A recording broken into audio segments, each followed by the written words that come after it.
And to that piece of lieutenant that's always on his podcast, bash us, him.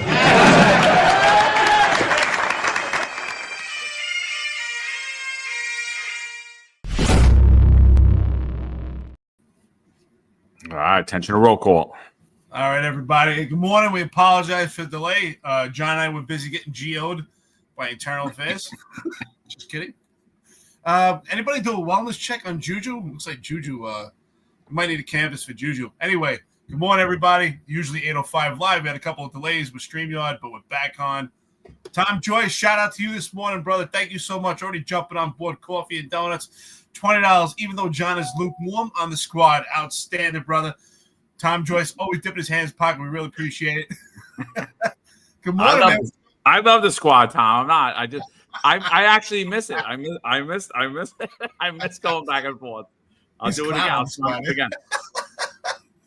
Axe free OT. I'm in. We It's funny. A shout out to the squad guys. I got offered the squad a couple of times, and I turned it down. It's not because I don't like the squad. I think it's super cool. Shout out to those guys. They do a lot of great work. I just was so into doing plainclothes, anti-crime stuff. I loved it so much. I just couldn't leave it. I had awesome guys working for me. Super cool. I still taught them all the time. So hard charges. So what's up, brother? All right. So I think everyone's seen that Gothamist article that came out the other day that said like nearly 25% of the NYPD are actively looking to leave. I don't think it's a shocker to any of us that are on here, any of us that have been listening to this show. I think just let's talk about morale, NYPD morale for a minute. I think, and it doesn't even just have to necessarily be NYPD. Obviously, we focus on NYPD, but morale and law enforcement across the country, particularly in blue cities like New York City, NYPD just gets the brunt of it because it is the largest municipal police force in the world, and it is the bluest city in the world. I don't know about the bluest, but it's right up there with the rest of them. So I think, in all fairness, pre-Eric Adams, how was morale? Listen, pre-Eric Adams, we had former Mayor Bill de Blasio, right? When Bill de Blasio first got in office, I think that morale was actually pretty high because everyone got together in opposition to former Mayor Bill de Blasio. So at that time, when everyone turned their backs on the former mayor, when we lost Ramos and Lou, I think actually morale was pretty high at that point, only because there was so much camaraderie and everyone banding together to stand against the masses. But now it's quite the opposite, right? Under former Mayor Eric Adams, the problem is there's a complete divide in the department. Now there's three tiers. I say it all the time. There's three tiers in the police department, and that's been created by the leadership. It's extreme nepotism at the top. It's khaki pants, and there's general population. And now I think morale is just completely terrible. But how can morale be terrible? According to the New York City PVA, at the time, at the ratification of the contract, it was supposed to solve everything. The reason why morale is down, the reason why they're having a retention problem was because of pay. And John and I both had a finger on the pulse saying it had nothing to do with the pay disparity, that's actually low in the totem pole. And look, we're hearing far different from the results of this last survey. What do you think, brother? Yeah, so I think in all fairness, just like prior to Eric Adams stepping in, I think morale was in the dumps under Bill de Blasio. I think from 2008 on, all the way down to the 2016 election, it was a very hard time to be a law enforcement officer, particularly in New York City. I think when Bill de Blasio came in 2013, you started to see a sharp decline in morale amongst the rank and file in the NYPD. It wasn't just Bill de Blasio was the cause of it. It was city council. It was the rhetoric on the media. It was the rhetoric from President Barack Obama. It was the rhetoric from politicians across the country, the disdain for law enforcement across the country. I think Donald Trump was a slight bright spot for law enforcement. However, if you were still in a blue city, I mean, the progressive legislation continued to get passed. And that's why we continue to say how important local politics is because you got to remember in 2016, Donald Trump became the president. But in 2018, while he was still president, New York City and New York State begin to pass this pro-criminal anti-police reform at a rapid pace. We get bail reform, we get discovery reform, we get the 50A gets repealed, where now officers' records are now public information, and basically opens officers up to more attacks and more slanderous events that happen on New York City streets. And I could go down the list of naming legislation and how it emasculated the NYPD. The legislation itself, based upon the legislation, the NYPD had no choice but to create policy, right? So we saw all that. Bill de Blasio implements the mandate, completely, in my opinion, destroys the morale in New York City because, again, 60% of the people did not want to adhere to that mandate. And, people were forced to make a choice to put food on the table and do things that they did not want to do. Bill de Blasio instituted that. So I think morale was horrific. We saw the riots under Bill de Blasio. We saw people calling to end the overtime. We had to defund the police movement during Bill de Blasio. I think all of those things coupled together, morale was already in the dumps, and people were looking for anybody to come in and restore morale. So I think Eric Adams comes in now, and everyone's thinking he could. And I by the way, I didn't vote for Eric Adams. I'm not a fan of Eric Adams at all. His entire police career, his entire political career, I think he's a horrible person. I think he's a complete liar. But even I had a glimmer of hope. You could go back to some interviews I did on Fox News. I had a glimmer of hope. I'm like, he's a former cop. He knows what needs to be done. He knows what needs to be done to bring up morale, and I don't believe he does that. And I believe not only was morale horrific under Bill de Blasio, I think it gets significantly worse under Eric Adams. Yeah, I just want to clarify that because I think there's a difference between morale and camaraderie. And what I was trying to say is back when former Mayor Bill de Blasio got in office, especially at the height of 2014, we had the Eric Garner incident. We had the Michael Brown incident. So throughout the entire country, there was so much anti-police rhetoric. And I think morale as a whole was absolutely low, just as it is now. And I think now it's far worse. But what I meant to say is that the camaraderie was much better. And that's when we saw the cops band together and turn their backs on former Mayor Bill de Blasio. So the cops started to stick together and feel that rhetoric. And I think the cops had much more camaraderie than they do now, even though the morale is low. I think the problem now is morale is so low, and we also lost the camaraderie because the leadership has torn through the department and created this three-tiered system where you have khaki pants, you have the upper echelon, the leadership tie with nepotism, and then you have the general population. So now we have a hit on morale and also camaraderie. So the morale was so bad. Yeah, cops, were facing that anti-police rhetoric, felt the brunt of Daniel Pantaleo getting terminated from the police department. Absolutely. But the camaraderie, I think, was better. And now camaraderie is just so bad. And again, I just think that pay is low on the totem pole, but I think it's far worse right now with Eric Adams than it was with Mayor Bill de Blasio, because the cops at least felt the camaraderie amongst each other. And we didn't have this three-tiered system that we do now. Did we have nepotism? We sure did. Do we have leadership getting favored? Yes, but not to this point. It's just so egregious right now. At this point, there's such a divide amongst the department that's so blatant. Excuse me, I got a fry in my throat. It's so blatant that you can see it. So I think that that's really where we hit the mark. And I think that under former Mayor Bill de Blasio, I think as bad as he was, things were better. And now it's far worse. Far worse. So good morning, everybody. Appreciate it. Yeah, so the termination of Daniel Pantaleo, I think, was a pinnacle moment in NYPD history. I think it was, because at that point, everyone realized, wow, you really are just a number. Like, you will be terminated if politically the winds do not blow in your favor. Regardless of the facts of the case, regardless of the your training, regardless of anything, you will be terminated. The truth no longer matters. So I think it was a pinnacle moment, but I think overall, if you look at the state of the NYPD at that point, management is still respected. Management is still, people still see the management in the NYPD as leaders. They see them traditionally as people that deserve to be in those positions.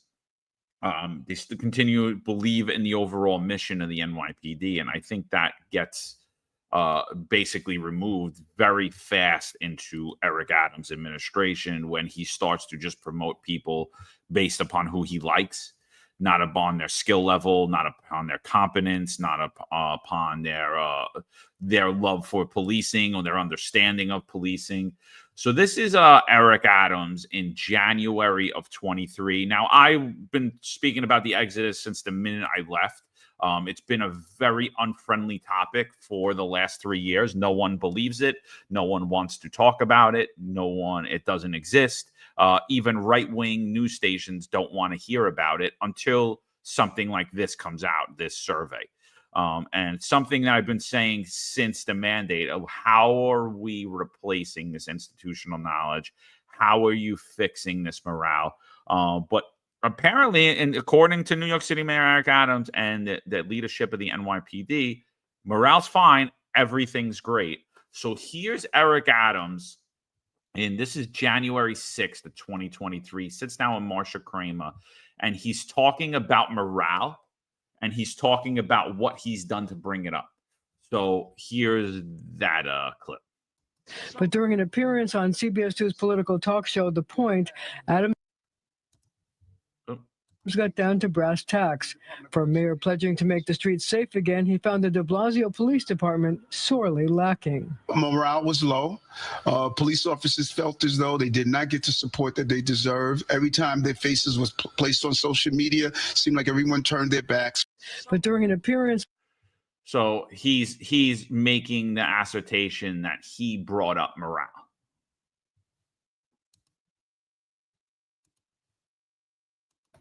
Yeah, and in no way, shape, or form did he bring morale. Did he bring morale up for some people that are in the chief of department's office, some people that are close to the Kings? Sure. Again, goes back to what I'm saying, three-tiered system.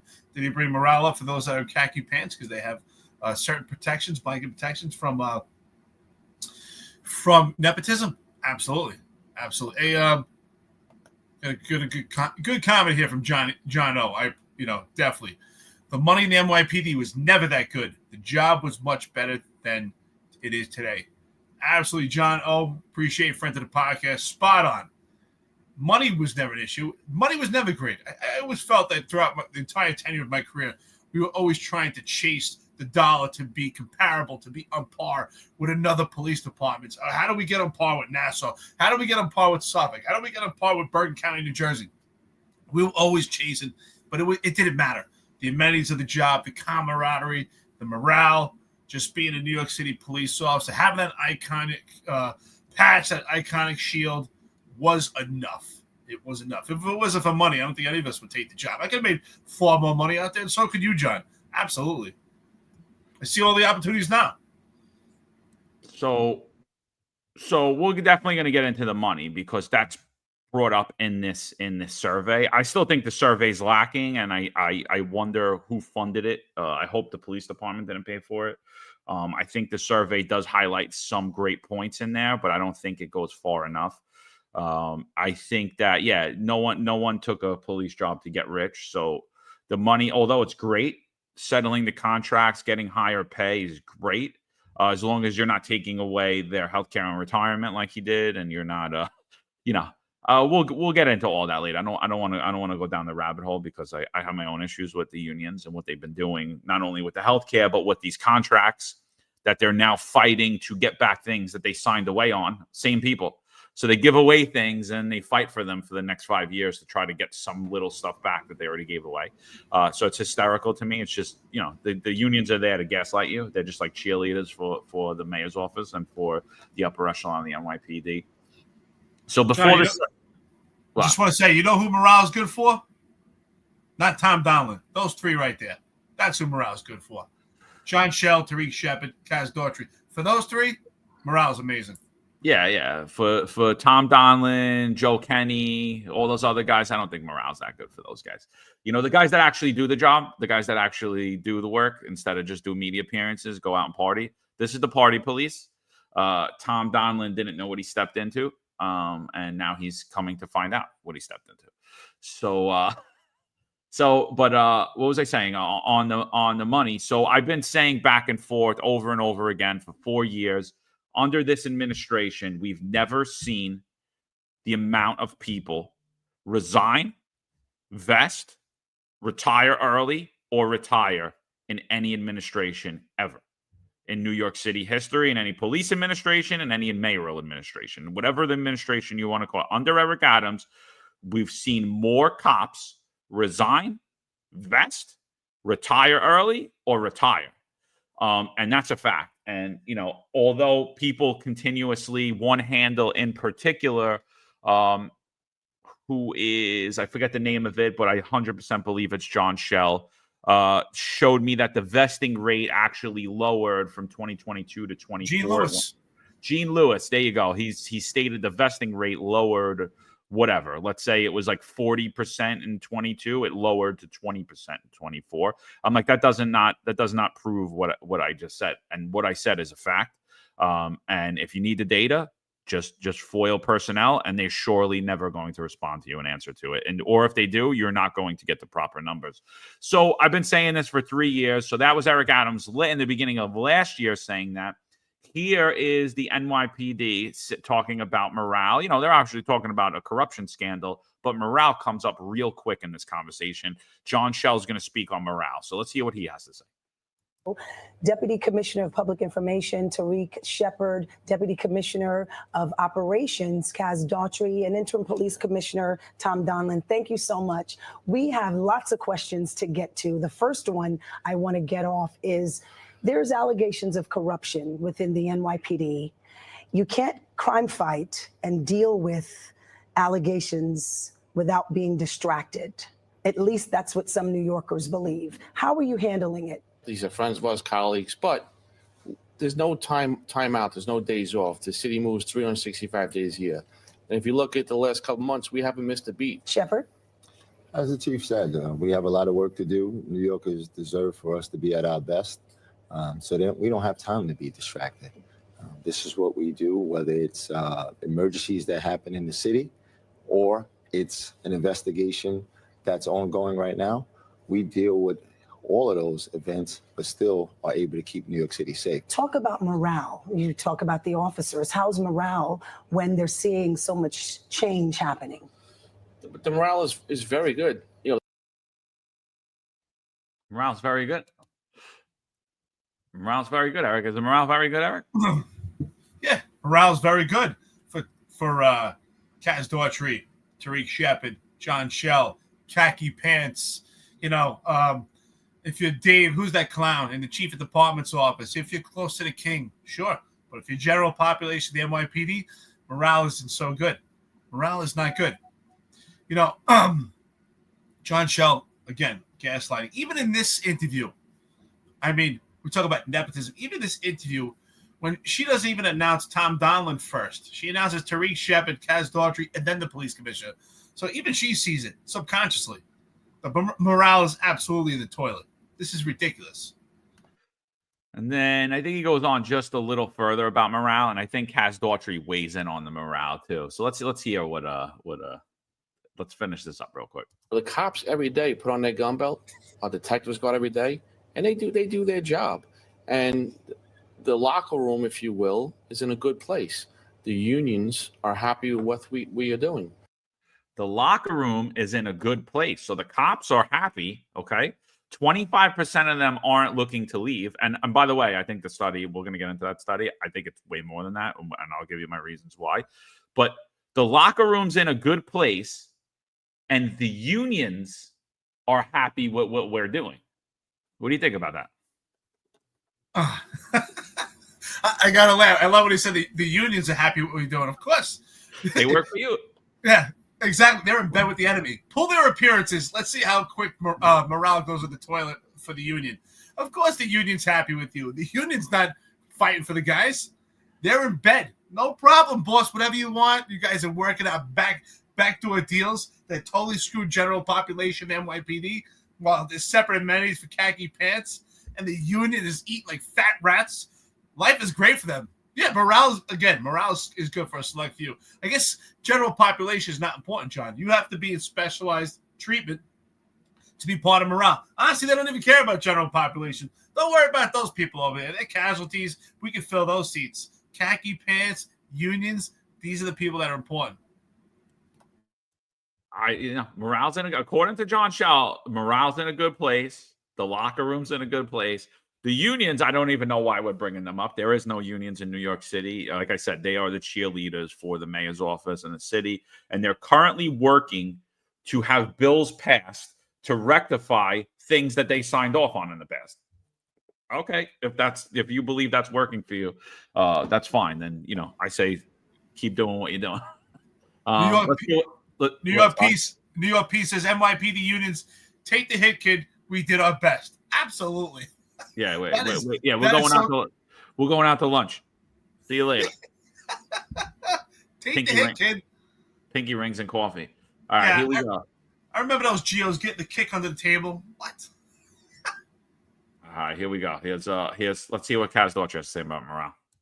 So morale is good. We're going to close out this year very well. And the cops are carrying the city. Our detectives are carrying the city. And they're doing a great job. So morale's in a good place. And we're preparing for 2025. Yeah, and I'm going to add to that, John, that I lead a lot of these operations throughout the city, and I get to speak to the officers every single day when I'm out there. Out there last night, the night before, going out there again, and to them it's business as usual. I don't even think that they even know like really what's going on, and as far as these the corruption investigations and stuff like that. And at the end of the day, we still have a job to do. We got to do what's best for New Yorkers and what's best for the agency, and to keep moving this department forward. How's morale when you just insulted the entire police department, insulted the rank and file? They're just sheep and cattle. They just go and do their job. They have no idea what's going on. They don't even know there's a corruption probe right now. They just, and I love when he says he speaks to the office. Like, they're going to tell you to your face that life is bad. If you ask the cop how's things are going, he thinks, things are terrible. No, and he knows how authoritative you are. And how insecure or he or she, general population NYPD, they're not going to say anything to your face, right? Because you might bounce them. They've heard the rumors. They'll say, yeah, everything's fine. And then they say they know what the locker room talk is. But we know how John Shell is also, right? Caught to John Shell, if you're caught in your underwear and someone takes your phone, that's not a raid. So if 25% of the police department doesn't want to leave, that's not a morale problem. People just want to go take care of their families right now. It's just a matter of convenience. You gotta love these two. They have no idea what's going on. Just insult the entire rank and file. Unbelievable. So here's the study that comes out. It comes out City University, New York, CUNY Academic Works, John Jay College of Criminal Justice. Comes out from Kenneth Quick, former NYPD, and Kevin T. Wolf. I'm not sure if Kevin was on the job or not. He's from CUNY John Jay. Kenneth is with DeSales University. Mass exodus, ? Police officer turnover intention and organizational commitment in New York City 2024. So here's the actual study. I put the study on X. If you're on YouTube, if you're on Rumble, if you're on LinkedIn, the link for that study is there. You'll see it. You'll see it right under the article. There's a Gothamist article. I think let's just break through the article real quick. I think they highlight out some good points, and then we could go through the survey itself. So NYPD exodus, 25% of rank and file officers look to leave, a John Jay survey finds. Nearly a quarter of NYPD officers who responded to an academic survey said they were actively looking to leave the department. A statistic, experts say, could further strain an organization whose staffing levels are already at decade lows. The survey was part of a study published by CUNY's John Jay College of Criminal Justice and asked officers at the rank and file level to evaluate their commitment to the department. It includes several statements ranging from, I am actively looking to change careers, leave policing, and I will leave the NYPD as soon as a feasible opportunity arises to, I am unsure how I feel about the NYPD. Participants were then asked to select the top 5 reasons for how they felt. The possible reasons including compensation, the cleanliness of their work environment and condition of equipment, work-life balance, job fulfillment, treatment from supervisors, and the risks of getting in trouble after interactions with the public. During the summer of 2023, the researchers sent more than 25,000 emails and received 1,823 complete responses, which were all anonymous. Nearly 23% of the respondents indicated they intended to leave the NYPD or the profession in the near term. Before we go any further into this article, they sent out 25,000 emails. They only received 1,800 back. So that's about 7% of the NYPD responded. About 7%, I would think, something like that, responded to even bothered to answer this. I mean, if that, I don't even know how many points that should weigh onto how many people are disgusted with the NYPD. What do you think that means that only 1,800 even responded to the survey? So is that you're 100% right? 7.2% of the police department actually filled out that survey. It's almost like voter apathy when it comes to politicians. You had voter apathy when it came. You had survey apathy when it came to the police department. It just shows that they don't care. The reality is that, to me, that even further shows how bad morale is, that they don't even care. Like, why am I going to fill that out? And no one's going to look at it. No one's going to care anyway. Why am I going to waste my time? And I hope these questions, especially when it comes to cops worrying about getting in trouble, I hope these questions were actually detailed, actually going into, is there fear of CCRB? Is there fear of civil liability? Is there fear of potential? It wasn't. Well, that's a problem, right? It definitely needs to be more detailed. Was there persecution, prosecution? So these are very generalized questions. I have risk of getting in trouble, and put into that. So I haven't had a chance to look at the survey yet myself. Run around, for Veterans Day. I definitely want to take a look at it, but I just think that even further shows morale's in the toilet. Like, listen, why am I even going to fill this out? Again, it's a 3-tiered system. Everyone knows it. We're highlighting it.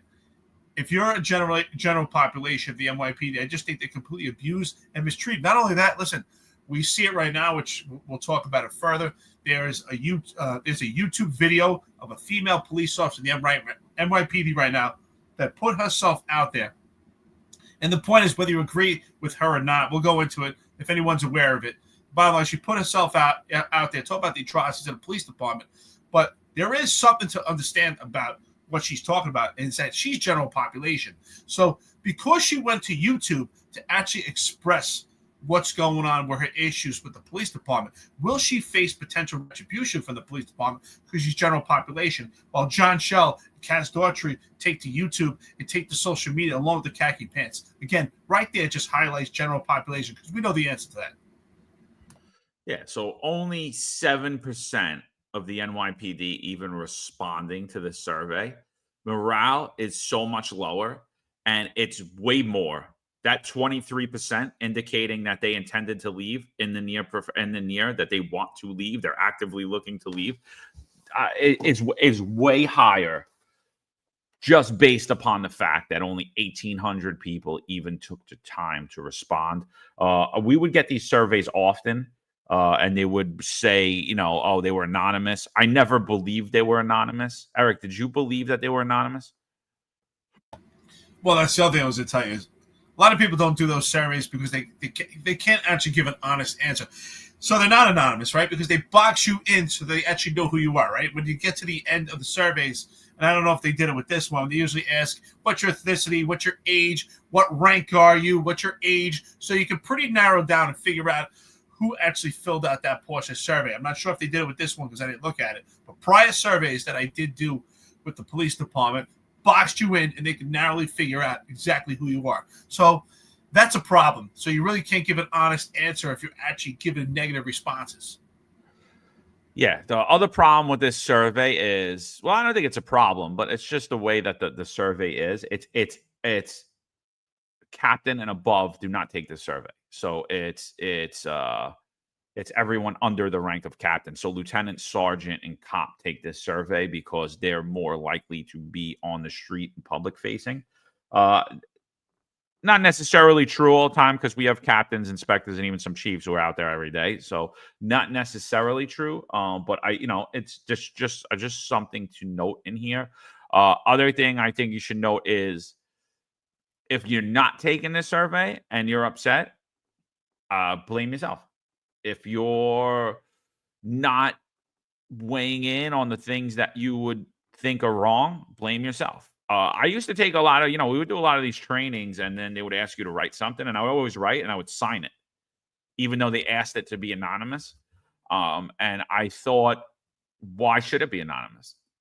Why should it be anonymous? Why shouldn't you know how I feel? This is how I feel. What's wrong with how I feel? If it's in direct opposition of how the department feels, sorry, but this is what I think about it. Notably, when we were talking about transgenders and putting a male inside of a female cell. And I was something that I thought was completely wrong. And I said that I have no problem calling somebody any name they'd like to be called. I have no problem having special considerations for everybody. I'm a very respectful person. I have a problem putting a male in a cell with a female, because if Frankie, who now decides his name is Peaches, decides he's once again Frankie in the midst of being in the cell and rapes a female in there, I believe I would ultimately be responsible for that because I made that horrible decision to put that person in there in the cell with them. So I said that there should be another cell. There should be another cell. There should be another cell. If we're going to go through with this, there should be another cell. I wrote an essay about it and I signed my name to it because that's how I ultimately believe. I didn't believe that it was a failure. I did that about several other things, including the DEI thing. They went nowhere, but they went absolutely nowhere. I'm sure my stuff got shredded, but could you imagine if we all did it? If 28,000 people sent back responses, that were of people actually giving their opinion, it would be less likely that things would get shoved down your throat. Well, we know there's definitely not a union. If there was an actual union, then the union would actually say, listen, we want every one of our members to fill out the survey, be honest, and if there's any retaliation for your responses, we have your back.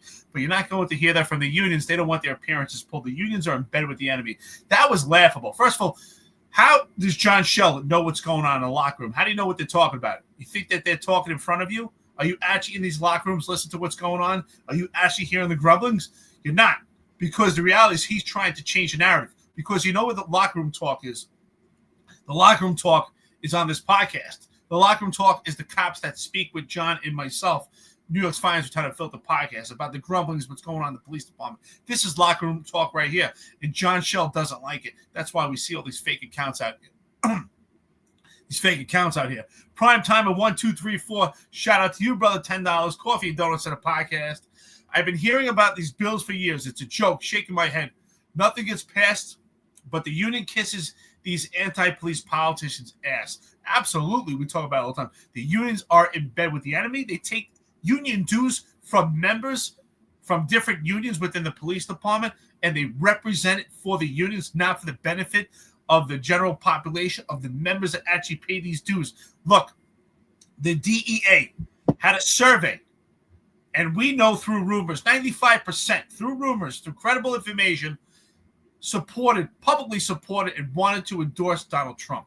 And now that Donald Trump won the presidency, we still have not heard the results of the survey from the DEA. Why even put that out there? So again, it kind of goes on par with the survey because no one was actually looking at those results. So why would anyone fill out the survey? No one's looking at these surveys either. Ron Layson nails it. This is exactly what I've been talking about, is they know exactly who you are when you fill out these surveys. Ron Layson, good morning, my brother. He said, I laughed at the survey. It asked my demographics and bureau. I happen to be the only male white inspector in the housing bureau. Truly anonymous. That's exactly what it is. So it's not a real survey. It's not anonymous. It boxes people in. I think what that survey is actually meant to do is actually be a target to find out who's actually in opposition to the police department. And if anyone speaks out, then you know what? there'll probably be retaliation because you spoke about the police department. It spoke the truth because the upper echelon of the police department in this administration doesn't like the truth.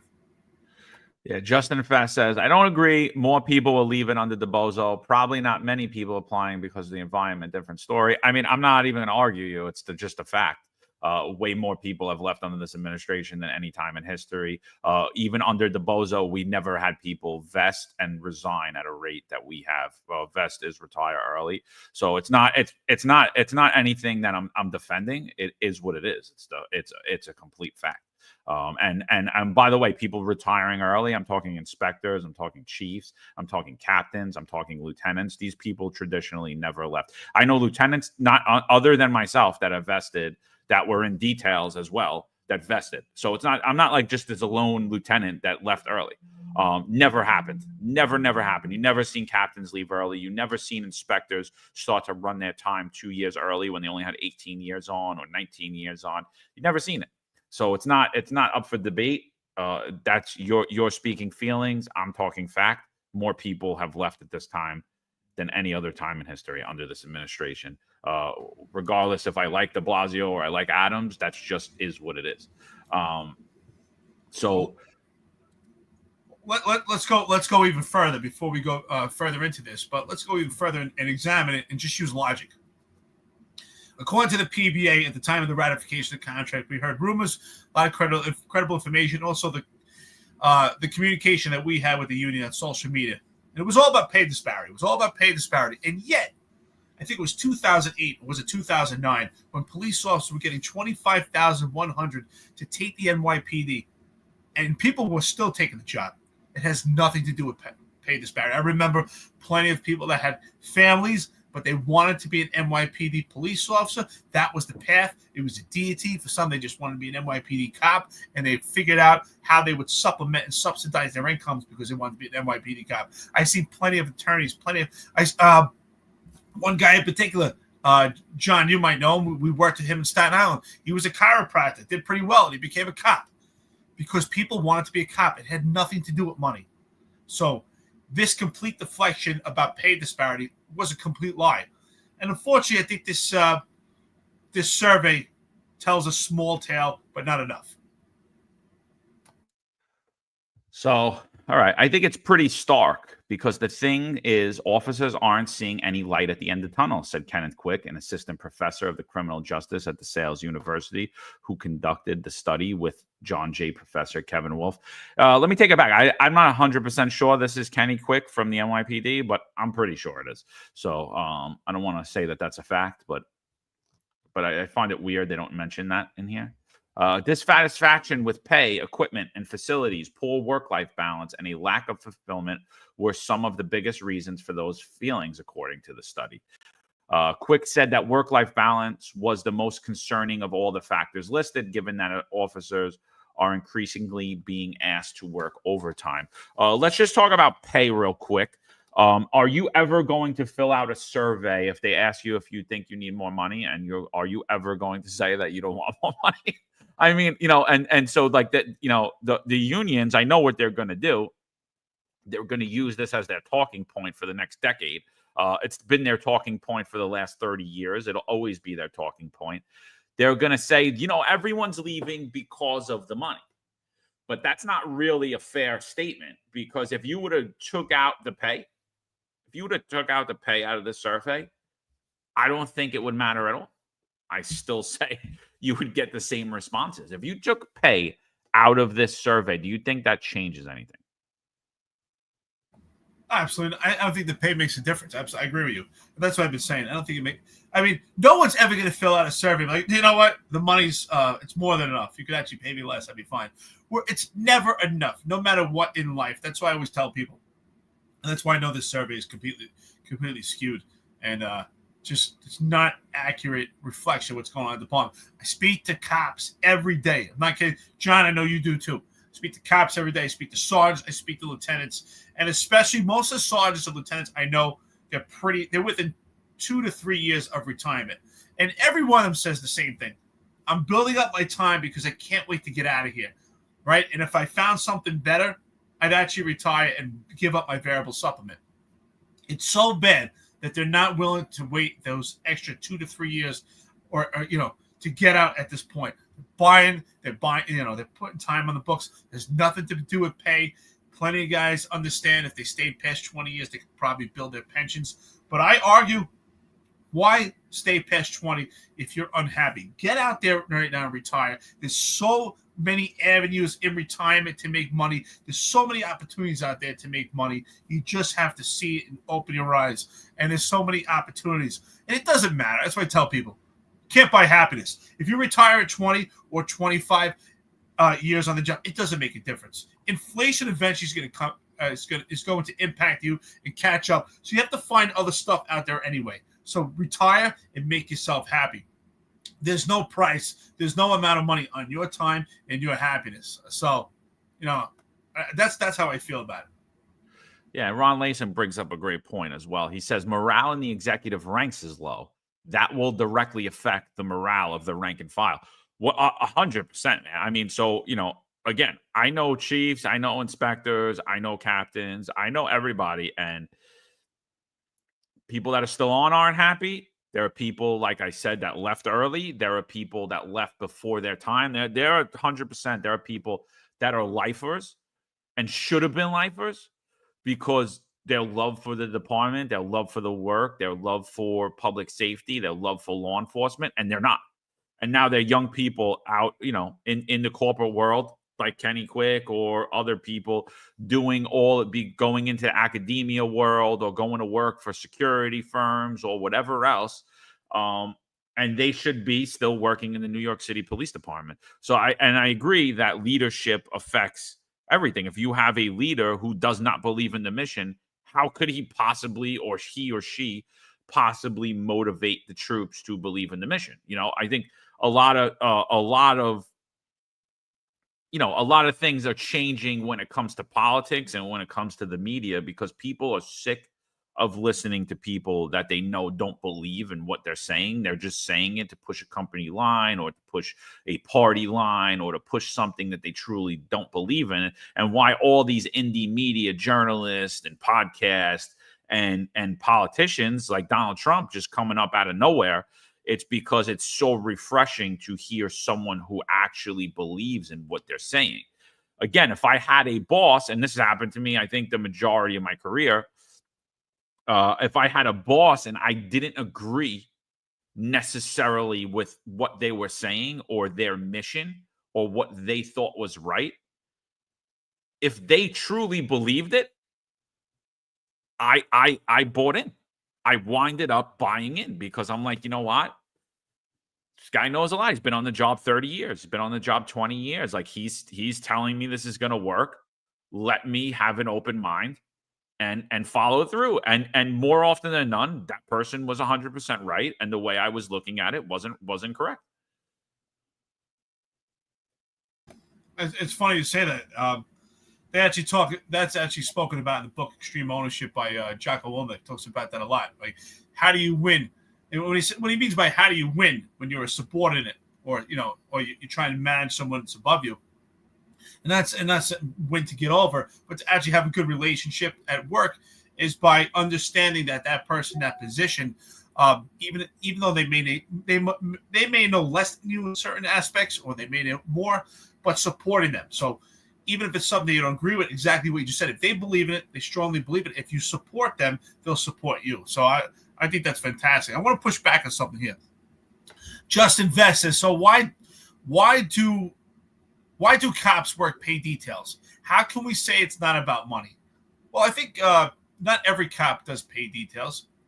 A lot of cops, sergeants and lieutenants, do pay details, but I think that's tailored to specific lifestyles. I've worked with plenty of cops that are like, listen, I want to do my kitchen. I want to renovate. I want to put a pool in my house. So I'm going to go out and do some paid detail and make extra money. Or some people, maybe they have situations where they have to, they're getting hit hard with child support. Or some people are just going through things in life. Or some people just like to always chase every dollar and make as much money as possible. And they'll use every opportunity that's in front of them. But I don't think that it's that they're just hurting so bad they're doing pay detail, and that's what morale is hurting them. Absolutely not. I don't agree. Yeah, no, I'm gonna agree with you. So let's go further into this article. By the way, before we do that, we got about 753 people on here. Thank you for joining this morning. We're talking about morale in the NYPD. We're talking about a John Jay study that just came out. Right now, we're walking through the article from the Gothamist on this subject, and we will walk through the study itself in a little bit as well. So appreciate all you for joining. If you guys could just do us a favor, if you could like, subscribe, hit the ring button. If you could share out this space, like it out, we appreciate it. Get some more people in here, more thoughts. We are responding to comments and questions. We will try to get to all of them. I don't know that we'll be able to, but we will do our best to do that. So let's continue to go through this article. So I think a lot of officers are at what they perceive to be the whim of management, just being forced to work these long hours to fill basic organizational needs, like crime reduction, like foot posts for crime spikes. And they don't see a light at the end of the tunnel, he said. They see themselves, only see it as it's going to get worse from here. But Quick said officers' disappointment with the condition of their equipment. I don't even want to talk about the condition of their equipment or their work environment, because the equipment and the condition of their work environment, unless you work in PSA 2 or a few other notable commands that should be condemned, and you guys should have different buildings. Unless you work in those commands, you have been working in the best conditions with the best equipment at any other time in history. So I can't even really talk about the cleanliness of your work and your work environment. Nobody's mopping up for you. Nobody's cleaning up for you. We had a beautiful gym in every precinct I worked in because we took care of it. We had beautiful locker rooms in every precinct I worked in, not because they were new or they got done. It was because we took care of it. We had clean areas to hang out in because we took care of it. When I went to commands that thought that somebody should come up and clean after them when they couldn't even clean the car up after themselves, that was always places that were disgusting. That stems from poor camaraderie, poor work environment, poor management, poor ability to communicate with each other. A lot of that. Now, these buildings are old. A lot of them are old. You're not going to get all new buildings. PSA 2 is a horrible environment for people to work in. Nobody should be subjected to working in areas like that. If any of you guys are working in areas like that, I feel for you. You're 100% right. That is going to be a factor in your work life. But let's just talk about the work-life balance now, the overtime, the forced overtime. So here you are, you can maybe have 5 years on, you have 7 years on. There literally is no end sight for you. You should be looking at it like, wow, oh my God, I'm going to work every summer, all summer long, unless it's my vacation pick. I'm going to be at work and being ordered on my days off to work overtime. Unless it's my vacation pick, I will be ordered to work. And now it went from being your whole summer being gone, and anytime you have a piece of the weekend, or maybe even if you're off, you working details. Now it's changed to that's the entirety of your career all year long, 365 days a year. That's what has significantly changed with the lack of manpower under Eric Adams, is that it went from your summer is gone. We have a thing what's called as detail season in the NYPD, and it starts in the spring, and it kind of tails off about after the UN. You're going to get the Thanksgiving Day parade. You're going to get a little parades here and there, but you kind of get a break for a while. Thanksgiving, Christmas, back in the spring, it starts to pick up again, right? You start to see the details. And then in the summer, you're in the height of detail season where there are parades every weekend and all of that. But what we've seen under the Eric Adams administration is you're going to details all week long on your days off. It doesn't matter. There is no light at the end of the tunnel. Your only light is your time off on vacation. How heavily do you feel that weighs on morale? Well, that pushes further back on Justin Vest's comment earlier, where he said, why are cops doing paid detail if it's not about the money? Well, if it was about the money, then cops would be satisfied that they're doing so much overtime that some of these cops are making in the mid 250,000s right? Which is far more than they ever had, superseded any salaries we see in the police department. But they're overworked, they're exhausted, and the candle's burning on both ends. It doesn't matter how much money they're making right now. They're exhausted. I speak to cops, sergeants, lieutenants all the time. They say they're completely overworked. You know, they go into work for a full entire tour. On their way out, they get a detail to come right back within a couple hours. They're not getting sleep. They're exhausted. Which correlates to depression. The depression correlates to issues at home. So talk about work-life balance. So now you're exhausted at work and you're exhausted at home. You can't have any time with your family. You're not seeing your wife. You're not seeing your husband. You're not seeing your significant other. You're not seeing your kids. You're not doing anything. You have all this money in the bank, right? And then you're also getting hit on taxes so hard in the mid 40% tax bracket because you're working so much overtime. The candle's burning on all ends. So it's not about money, just invest. You're saying that why are cops doing pay detail? If that was the case, they'd be extremely satisfied with the extreme overtime that they're doing right now. And this just further shows that this survey is not honest, that the cops can't be honest because they're actually identified who's taking the survey and they're worried about retribution and potential consequences.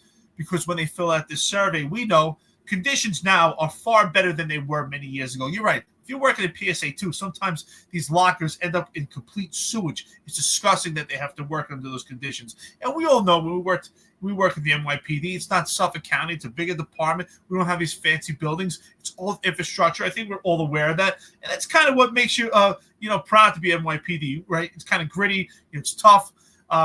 But that's not really a fact. Again, I agree with John. Same thing when I was in the Marine Corps.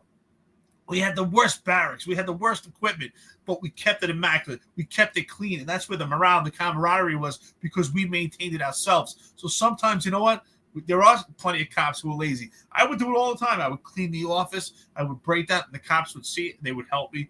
So there's a lot of camaraderie and morale would bond with that. So I don't agree with this all. I think this survey is completely skewed because the cops can't be honest.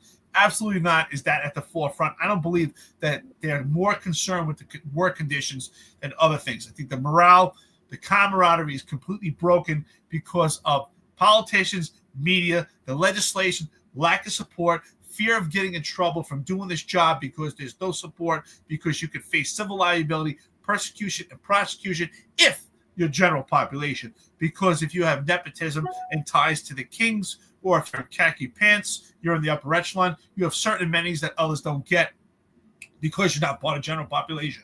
And we see it all the time. We see it. We could name specific incidents right now where we could say, oh, wow, a lieutenant was caught on camera stomping someone's head, and he's back to full duty already, where if that was someone else, if you're Juan Perez, summoned to a 911 call, you can get convicted for a misdemeanor assault for overcoming an emotionally disturbed perpetrator that puts you in a chokehold. So it's a completely different tiered system. That's where the camaraderie is lacking. That's where the morale takes a large hit. VSS Ventura's, shout out to you, brother. $5 coffee and donuts to the podcast. Absolutely. 12 years vested and feels great. Love it. I got to say that again. 12 years vested and feels great. There is life after the NYPD. Back in school and doing certification work as well. Life is good. Shout out to you, VSS Ventura's. I agree. I never thought I would be cop turned podcaster. I didn't think I'd be leaving the police department. I thought I'd be at least retiring as a captain. But we don't know what the life holds for us, what the future holds for us. Life goes in many turns. I'm so happy retirement. There is so much money to be out there if needed. And you get to be a human again, especially under the conditions right now, the police department, for facing retribution for doing your job. For me, it was the attacks from the Civilian Complaint Review Board. Everyone has a different story, but it was the attacks from the Civilian Complaint Review Board at 50A that really led to the demise of my career and many others. Yeah, I mean, that's sad, Ventura. It really is. 12 years invested. I mean, that's institutional knowledge gone. Right? Every vested appointment is a complete failure on the part of this administration. I just got a message the other day from a friend, a few years less than me, but he was in SDS. So he had special assignment money. So he's making lieutenant pay. So he's making great money. His overtime's through the roof. He's doing 60 hours a month in a detail. So although most of his career is behind the desk, he still goes out there, still puts his uniform on a few times a week and on his days off. He just couldn't take it anymore. He vested with 17 years on. He couldn't take it anymore. He said, I just can't do it. I just can't do it anymore. My mental health's not in a good place. My family life's not in a good place. My work-life balance isn't in a good place. And again, it's a failure. Police work was never easy. It's never going to be easy. Being an NYPD cop is never going to be rosy. But it should be manageable. And it was manageable for a long time until this administration came in. It was a manageable profession. Like I said, you knew your weekend. I knew it. Listen, I knew, when I did anti-crime, I knew I was always going to work 4th of July. I knew I was going to work every Juve and every Labor Day. I knew it. I knew certain things. I knew at the height of enforcement holidays, I was working. I knew I wasn't home those weekends. I wasn't going to be home for days. I knew that there were times when I was going to be work a lot, and it was as the crime spike. And then I knew there would be some downtime in the winter. And I knew that I would have my 5 weeks off, and I knew that I would always plan vacations and things around that. But now it feels like a lot of people aren't able to manage it because it's always, especially if you're in a rotating chart now. And I know they're working on this 12-hour chart, and now they're trying to work out ideas where every cop will get a piece of the weekend at least twice a month. And I think those things will help. But all of these ideas are failing because of the morale. You cannot just keep cycling in new officers and losing cops like VSM Ventores, like you, like me, like the kid I just spoke about, like thousands of other people that we've lost in these last 3.5 years. You cannot lose people like that. We'll go further. Let's go further into.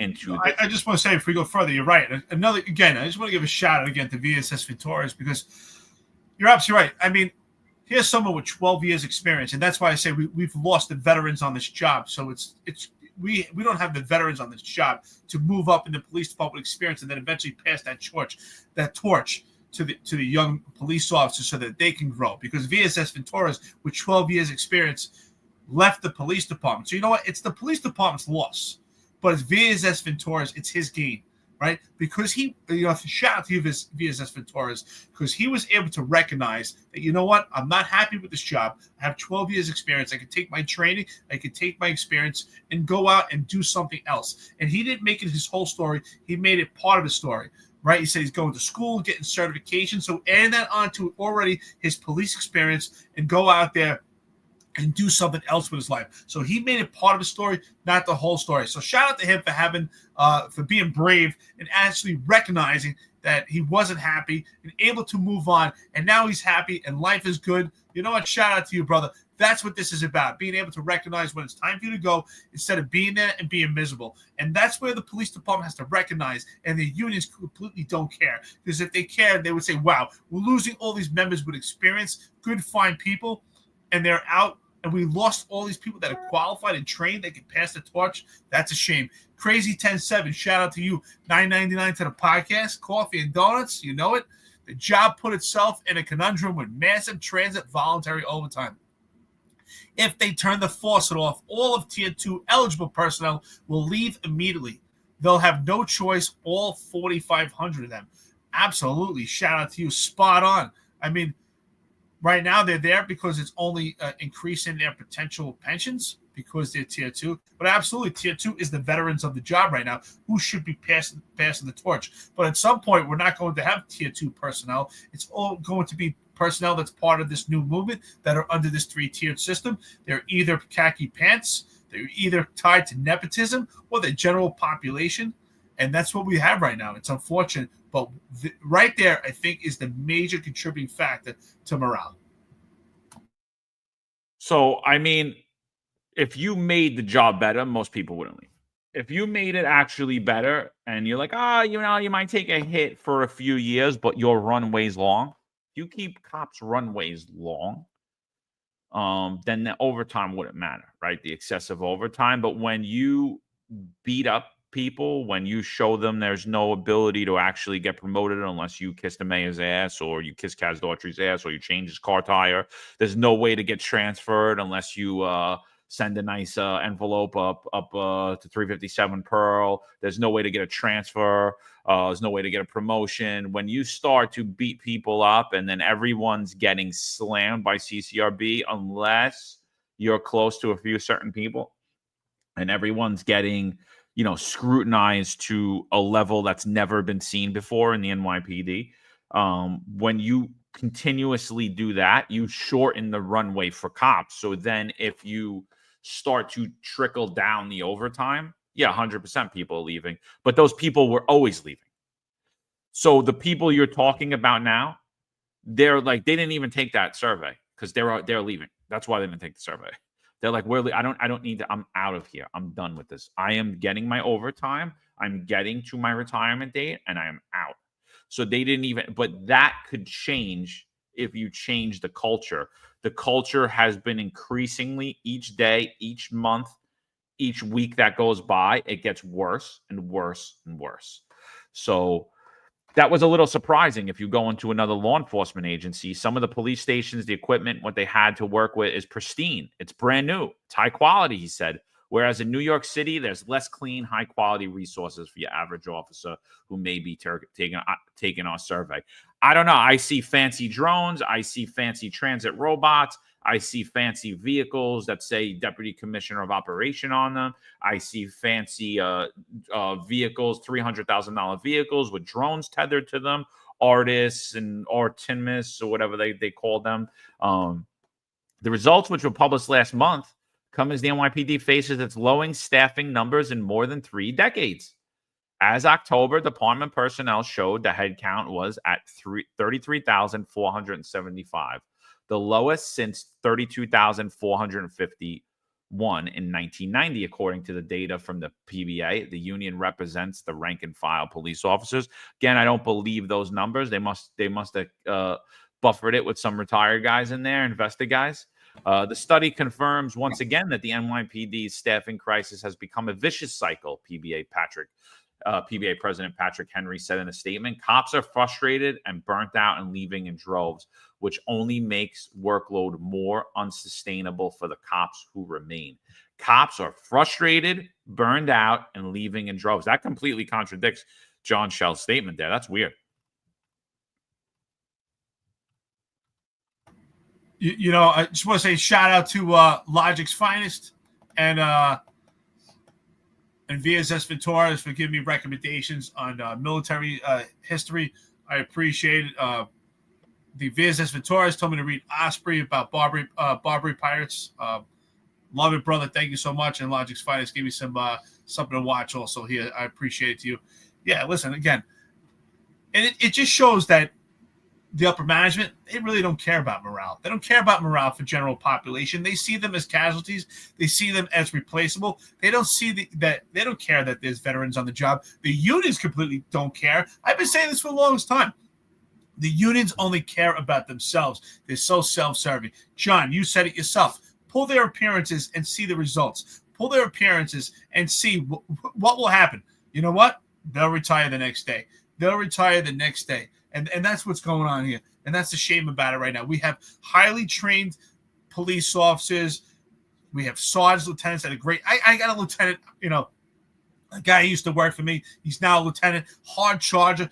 John, I was telling you about him the other day. Extremely intelligent, self-motivated. You don't need to tell him to do anything. You ask him to do something, boss already done. That's the kind of guy he was. And he's just one of many. There's many others that are just like that. But he can't wait to leave. And here's a guy, I can't believe that he's telling me when to leave. I'm shocked. This is someone I thought you'd probably have to kill him to get him out of there. You'd have to push him out. But he sees the writing on the wall. There's no reason to stay at this point. It's not about pay. It's not at all. People love to talk about pay because it doesn't matter. We could always use more money. We all have wives, husbands, kids. There's always money to chase for. But that doesn't replace happiness. I mean, these cops right now are completely worked with overtime, and it's bogging down on them. Right? If they were satisfied in other aspects and parts of the department, that would just be a factor that they could overcome and oversee.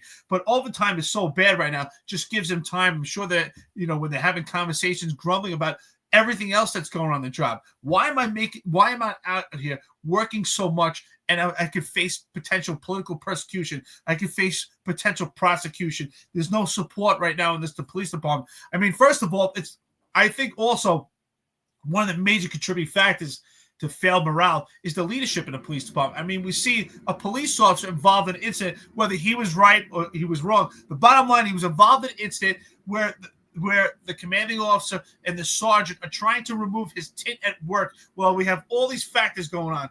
Overworked, mistreated, but we're worried about a cop having tint on his windows. So it's failed leadership. Failed leadership is a major factor when it comes to morale. And Ron Layson said it, right? Morale is low amongst the executive level themselves. It's going to trickle down to the police department. Absolutely, because they see the hand of the few that are close to the king, Kaz Daughtry, John Shell, Tariq Shepard. These people are highly taken care of. Morale is good for some, and morale is bad for others. Tom Anthony says 50% of Nassau Police Department could leave. They don't. And Jennifer Del Vecchia says happiness over misery any day. I agree. Money's not going to answer all those problems. But Pat Hendry, I don't know. He completely contradicts what John Shell said. He said that morale's good. He said that the unions are happy with them. It doesn't sound like that. It doesn't sound like that to me based upon what Pat Hendry, who just recently got back from Somos, which is a Democratic fundraising event that's held in Puerto Rico every year. So him and his entire board were down there working for you guys, of course, for your safety, for your benefits, of course. They were lobbying for you guys. Sure. Looked like they were having a good time to me. So about 200 officers have walked off the job each month this year, either retiring, resigning, or taking other local and police jobs, according to a PBA spokesperson, John Nuthall. So we've been hearing this 200 number since Eric Adams has came into office. I'm going to tell you right now, it's much higher than that. I'm going to tell you, we've been hearing this 200 number for 3 years. Absolute lie. The number that they gave of the amount of people that are in the NYPD and the uniform force is a lie. It's not accurate. Well, I don't, I'm not going to say they intentionally lied, but it's inaccurate. That's what I'm going to say. The NYPD said in a statement it regularly monitors attrition and plans to accordingly address the loss of officers who retire or leave the department for a variety of reasons. While recent events outside of the department continue to present challenges to recruitment efforts, we continue to focus on the positive results that happen when someone joins this organization, the statement read. The NYPD hired over 2,300 recruits in 2023. Year to date in 24, we have hired an additional 2,634 recruits. Our current uniform headcount is 34,167. So they actually went 2,000 higher than what the PBA is saying, right? So, and then we're getting all these different numbers. Everything has nothing to do with, it's not from the internals, it's from the externals. We're going to focus on the positives, that we just continue to replace all of the institutional knowledge that we're losing, is what they're saying. So, and that's the problem right there, is they focus on the NYPD.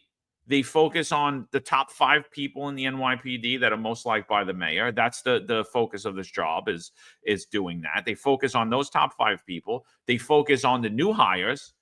And then once you're in there, they use and abuse you till you're gone. And they continue to just focus on the new hires. And that's why, well, it's not the only reason, but it's part of the emasculation of the NYPD, is because you have the blind leading the blind. You have sergeants who can't even handle you have sergeants who can't handle a sector car. You have deputy commissioners who couldn't handle a sector car. You have deputy commissioners and now a 3-star chief who probably couldn't effectively manage a football.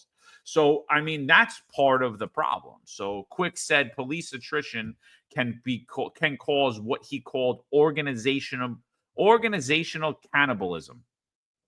As more people leave, stretching remains officers thin, right? So NYPD officers who refuse to work overtime can be suspended or docked pay, he said, meaning they're essentially forced to take shifts.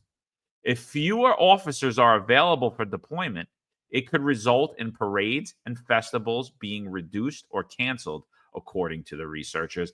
Negative. The festivals and the parades are not going to be canceled. You're going to just order people who should be home sleeping because you just ordered them to do something to continue to work, which is going to cause morale to lower further, which is going to cause more police officers to leave. The NYPD might also have to be more selective about which calls it responds to. A move the Pittsburgh Police Department has already made its own efforts to recruit and retain officers. So now he's saying that the NYPD should not respond to some calls.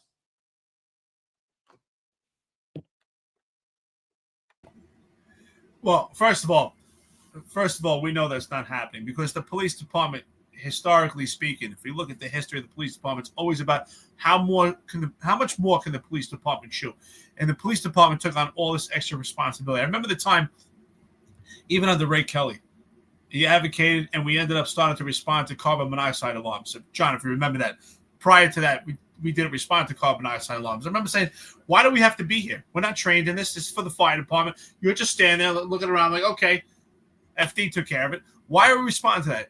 So, and also in the police department right now, in the upper echelon with this management, this failed leadership, we have a crime spree that's out of control.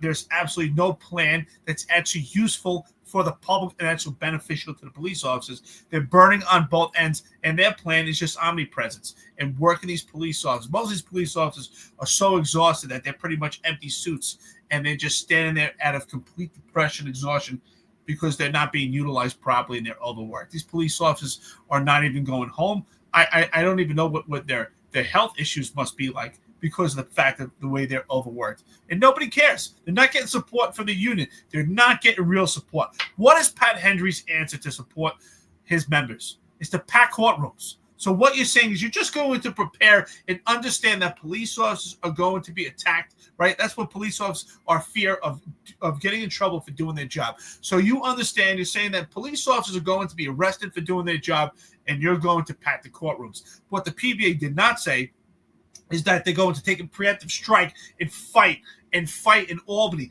and fight the politicians and fight the media and fight with the district attorney's office and not say that they're partners and not give union dues funding to politicians that are just completely polarizing to members. No, instead we're going to pack courtrooms. That's the answer from the union. The union is in bed with the enemy. Why are we still having union dues? Why are we still paying union dues? What are you getting out of it? You can get a prescription plan and you can get a plan for dental that costs you probably the same as what you're paying union dues or less. If you're really in a pickle, you're going to get your own attorney, and we see it time and time again. The unions do not care. John, I agree with you. Pull their appearances, you'll see a different response. You'll see retirements the following day. You'll see these old men come and go. They're there because life is great. That's the only reason why they're there. So Marlon Bethel still remains terminated from the NYPD till today. We just saw a settlement, I forget in what state, where a fired healthcare worker received a settlement of $12 million because of being illegally terminated over a mandate. Marlon Bethel was illegally terminated over a mandate by New York City mayor, who some of you continue to hold the water for and say what a great person he is and a great leader he is. So Marlon Bethel, shout out to you. Keep fighting to rectify the tyranny in New York City. But Marlon says that's exactly what they want.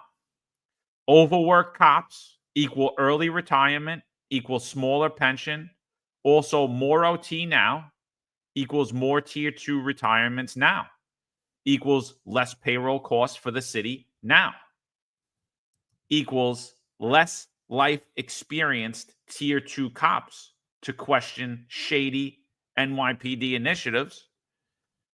And the corruption, I'm going to add, the corruption that we see amongst the leadership in the NYPD, amongst their spineless leadership that they currently have now. So I think NYPD leadership really have to commit themselves to maintaining a basic sense of officer quality of life, said Quick. I think that they have to set a metric as to what they believe. Maybe with the unions is an acceptable level of how this is how much you might get forced to work overtime. But we're not going to force you past this point. And then there needs to be safeguards. And then you have to abide by those rules. Nuthall, the PBA spokesperson, said the union is trying to address the work-life balance issues by encouraging NYPD leadership to give officers more time off and a more equitably distribute overtime across the department. End of article. That's by Brittany Kriegstein.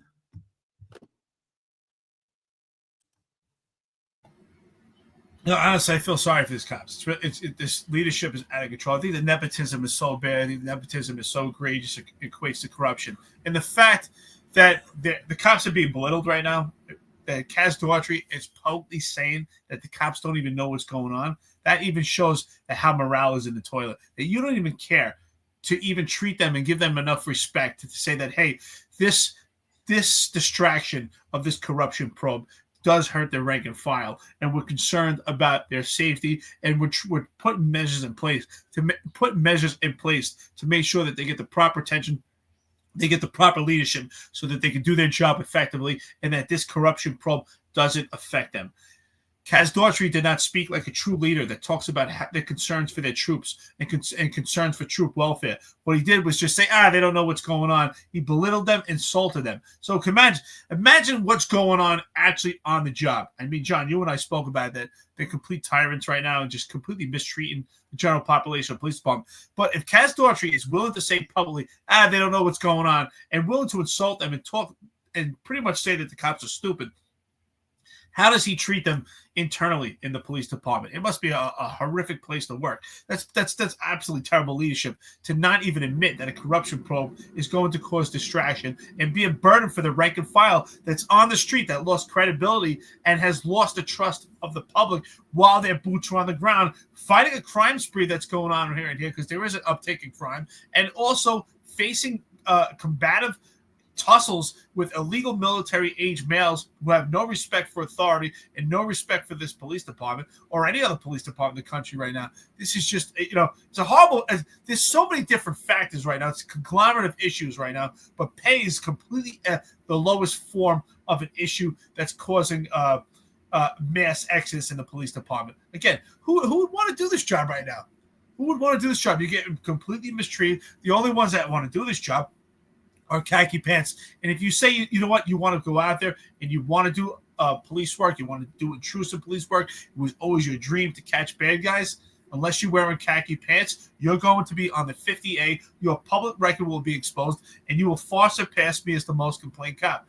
And those are some of the issues that these cops are facing, and they don't speak about that. The leadership doesn't speak about that. In short, the union doesn't either. The union just plays pretend that we'll pack courtrooms. I think that's a horrible answer, that you're going to pack a courtroom.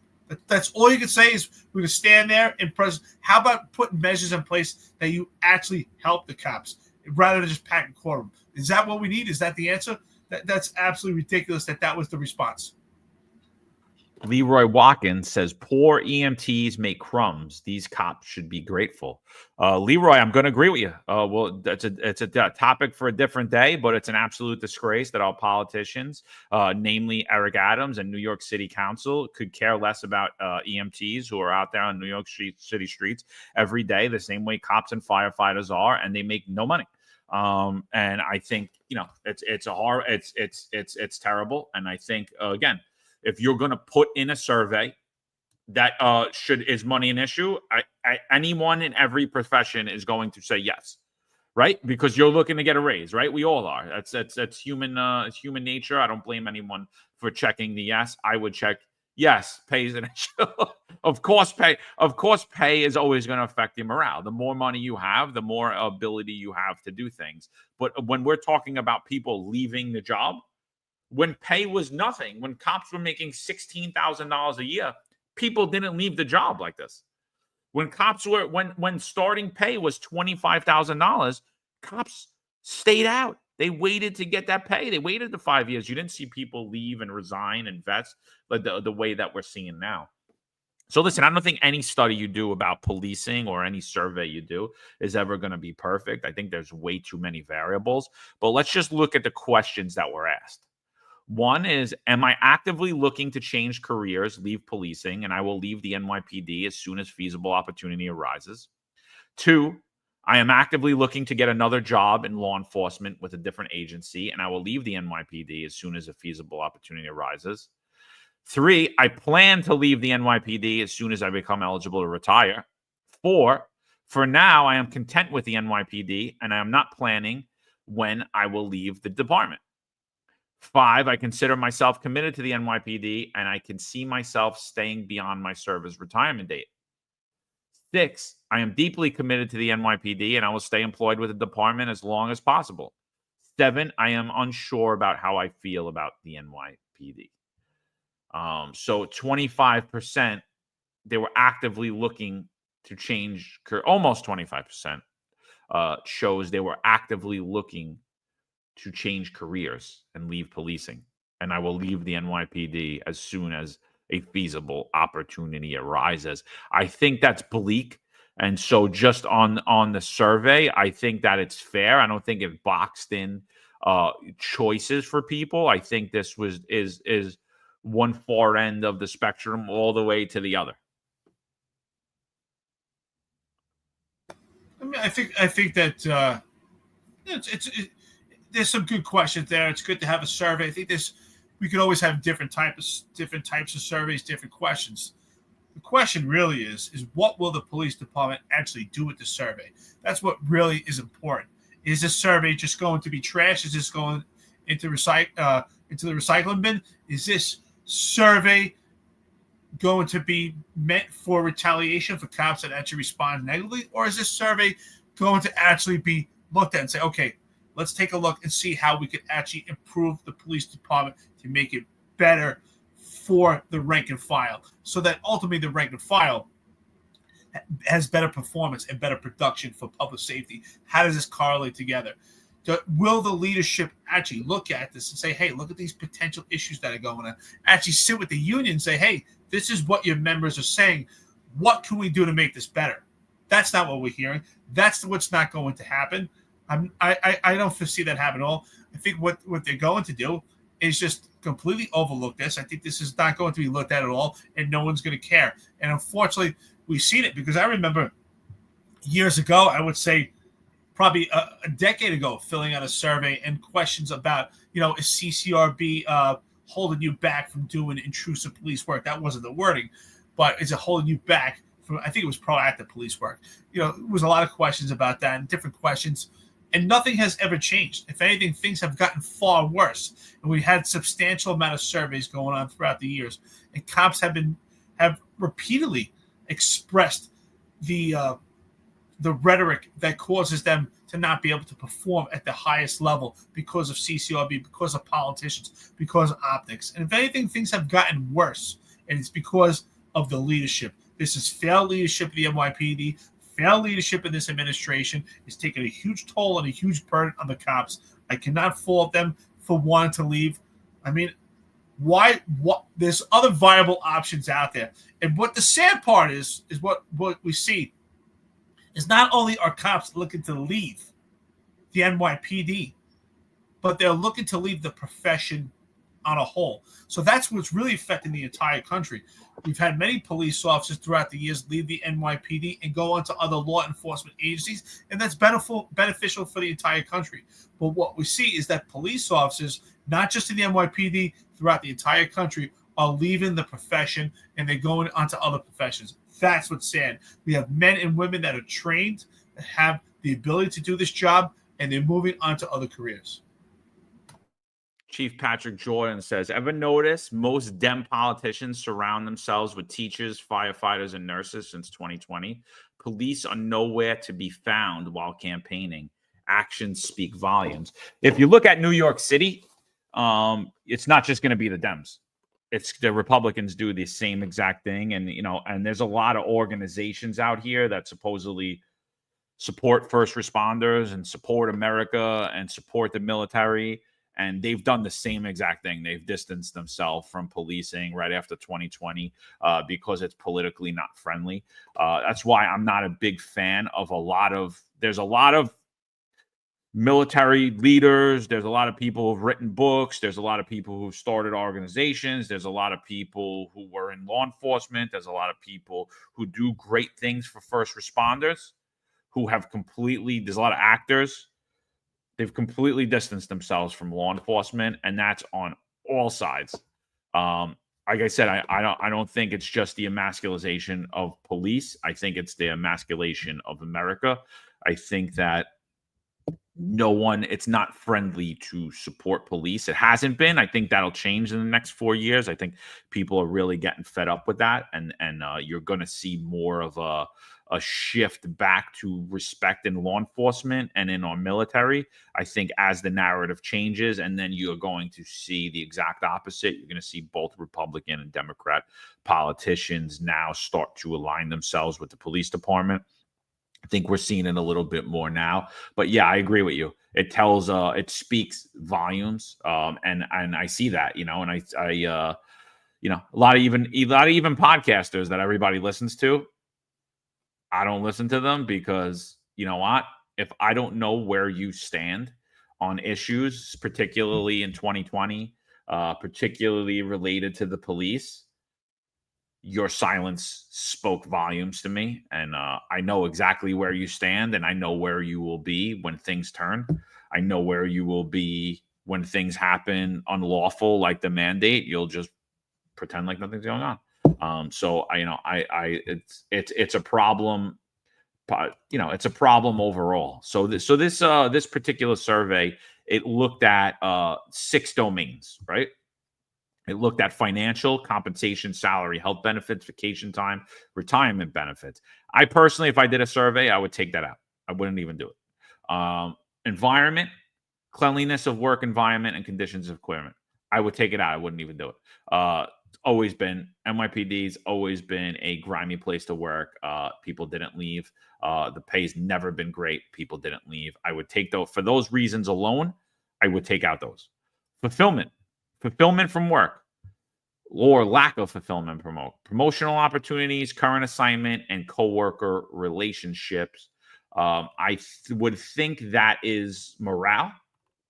I would call that morale, and I would add probably a few things in there. Balance, work-life quality balance, I think is something that should definitely be in there as well. So fulfillment or morale, balance should definitely be in there. How much work allows you to enjoy personal family life, ability and inability to get time off, being overworked, and temporary details, assignments, parades. Now, again, work-life balance has never been great in the NYPD, but it's gotten significantly worse with the lack of manpower, even though they claim to have the same numbers that they did pre-2020, which I don't see how they're saying that and how anyone's letting them get away with this, but whatever. So balance, I think, is important. Management, treatment received from supervisors within the command, treatment received from senior leaders, aka the brass, feeling appreciated, underappreciated by NYPD for my service, and pressure from the NYPD to produce activity. So I think that's a fair thing. And then risk of getting in trouble for an interaction with a member of the public, forced complaint, civilian complaint review board, and risk of getting in trouble. Also, job satisfaction, a standardized indicator of whatever. So what do you think about those 6 domains? Yeah, I agree with you. I think that top of the list, it should be management. It should be, how does management and leadership affect your ability to have camaraderie and morale in the job right now? How do you feel? There should be something very specific right now, because the survey should be specific to the climate of the police department. There should be a question about, how does this corruption probe for the police department and this administration affect your ability or affect morale? There's no questions about that. Absolutely, I think the survey should be specifically tailored to the police department that's evolving. And if anything, if they're asking about equipment, then it should be specifically tailored to the type of equipment that they have. Because the equipment that the police officers carry now is a far more burden than it was before. They carry a lot more equipment. They have body cameras. They have to carry business cards. They have to carry tasers. So they can't compare, how do you feel about the responsibility? Does that affect your morale, have the responsibility to have these such items? So I think these surveys need to be much more specific than as generic as they are.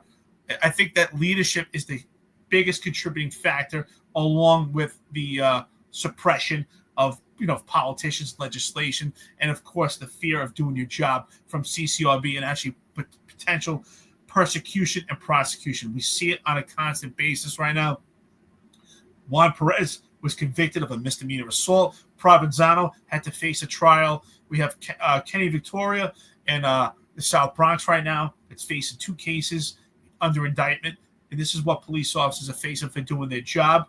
We have police officers that are probably in fear right now for vehicle pursuits that they were involved in if they're not part of the khaki pants unit and they're part of general population. So sure, we don't hear anything about that. We should definitely hear about this corruption probe in this survey, and the fact that it's not there, I don't think that this is a fair and accurate survey to actually correlate to the climate that they're in and the time that they're in comparison to other times. It should not be generic. This survey should be specific. Patrick Donahue says, I left at 25 years. I was disgusted with the direction of the job and the unethical and corrupt behavior within the union. I was a board officer. I voluntarily gave up a full release back to command. Pat, you've been on here a while. I knew who you were from the minute you came on. And I'm sure I don't know if we ever formally told you, but you're welcome to come on the show whenever you'd like. So just hit us up. You could send a DM. You can hit us up on social media, whatever. If you ever want to come on, you're more than welcome. Tell your story or just weigh in, whatever you want. You're always welcome on here. We consider you a member of the finest Unfiltered. So thank you for always weighing in. Appreciate it. Mikey G says 23 years gone because of the mandate. Terrible, Mike. That's how I feel. 17.8 years to be exact, and I vested early over the mandate. But there were a lot of other issues weighing. There were a lot of things that I had a lot of issues with the job, most notably when de Blasio came in, and it all stemmed from the leadership. It stemmed from the direction of the job. So let's read the conclusion of this survey. So this is the conclusion. I think this is when the survey fails. I'd love to know why this survey was done, how it started. I don't have any direct knowledge of this, but I believe that the unions may have either paid for this survey or asked it to be done. I'm not sure how that came up. I think that's important to note how it came up, why the survey was done. I don't think that it's really labeled out well in here. Like I said, I put the links in here for you guys to read it. It's on my X if you're on X. If you're not on X, it's in the links of LinkedIn, YouTube, Rumble, wherever, and you could read the study yourself. So here's the conclusion of the study. It's very detailed. You could read through all the questions, all the responses. So conclusion, high levels of voluntary office turnover can be costly, both in forms of monetary cost to recruit and train replacements and through community relationships and institutional knowledge lost. This cross-sectional study found that a concerning level of officer turnover and tension likely exists within the NYPD. I don't think it likely, I think it more than likely. Several important theoretical contributions to the policing literature on turnover and tension were made. We confirm that higher level of job satisfaction and officer fulfillment are robust predictors of low turnover and tension. I would have to agree on that. Officer turnover and tension may be reduced by increasing financial compensation. I don't see where they're coming up with that, but again, it could be. The more money you make, the more likely you are to stay. Kind of the slave mentality. We box you in, right? We give you a feeling that you can't leave. Now you can't leave. You got to stay. Oh, I got to just stay 2 more years to get to the top. Money's always a factor. It's always going to be. You wave the carrot at people, they're always going to stay. Other factors that may reduce turnover and tension include improving the work environment and promoting a healthy work-life balance. So, of course, I think what you're seeing and what this study highlights, and the fact that only 7% of the NYPD even bothered to take it, shows the work environment and the actual lack of morale that there is, and the fact that close to 25% said they want to leave the profession altogether. They're disgusted with policing, and it's thank you to the NYPD. Thank you to the NYPD for training the officers and then making them be absolutely disgusted with the profession as a whole, that they never want to be involved in it again. Our findings suggest that some relatively inexpensive solutions for police agencies to address officer turnovers are maintaining clean workplaces and serviceable equipment, while also focusing on improving officer work-life balance through policies and practices that will restrict the amount of time officers are required to work. As the police force contracts, it is essential for agencies to resist the impulse to temporarily address staffing shortages by overworking the remaining officers. We recommend police organizations enact policies to improve officers' work-life balance, such as limiting forced overtime, allowing mutual shift exchanges, and modifying work schedules. Officers have adequate off-duty time to stem the mass exodus from the profession. Public safety depends on it. So that's where I think this fails the most when you look at what the conclusion is. I don't believe it actually narrows out any solutions. It actually doesn't address the reasons why this exodus is happening and what can be done to stop the exodus, to retain institutional knowledge and retain employees, to recruit people, and to actually address what it found. It found that only 7% of the people even cared enough to take the survey. And out of the 7% that actually took the survey, almost 25% of them want to leave now, right now, and not just leave the NYPD. They want to leave law enforcement. And why? We're not doing anything to figure out why that is. So I think when you look at this survey, it fails on its face right there at that point. Exactly. You nailed it. That's what I was saying earlier. I was saying earlier that, in fact, not only do the 25%, and I think it's far more of what, and also of what we've seen that actually vets that retired, resigned, left the profession, not to go on to another agency, but to leave law enforcement profession altogether, whether it's for a local municipality or on the federal level.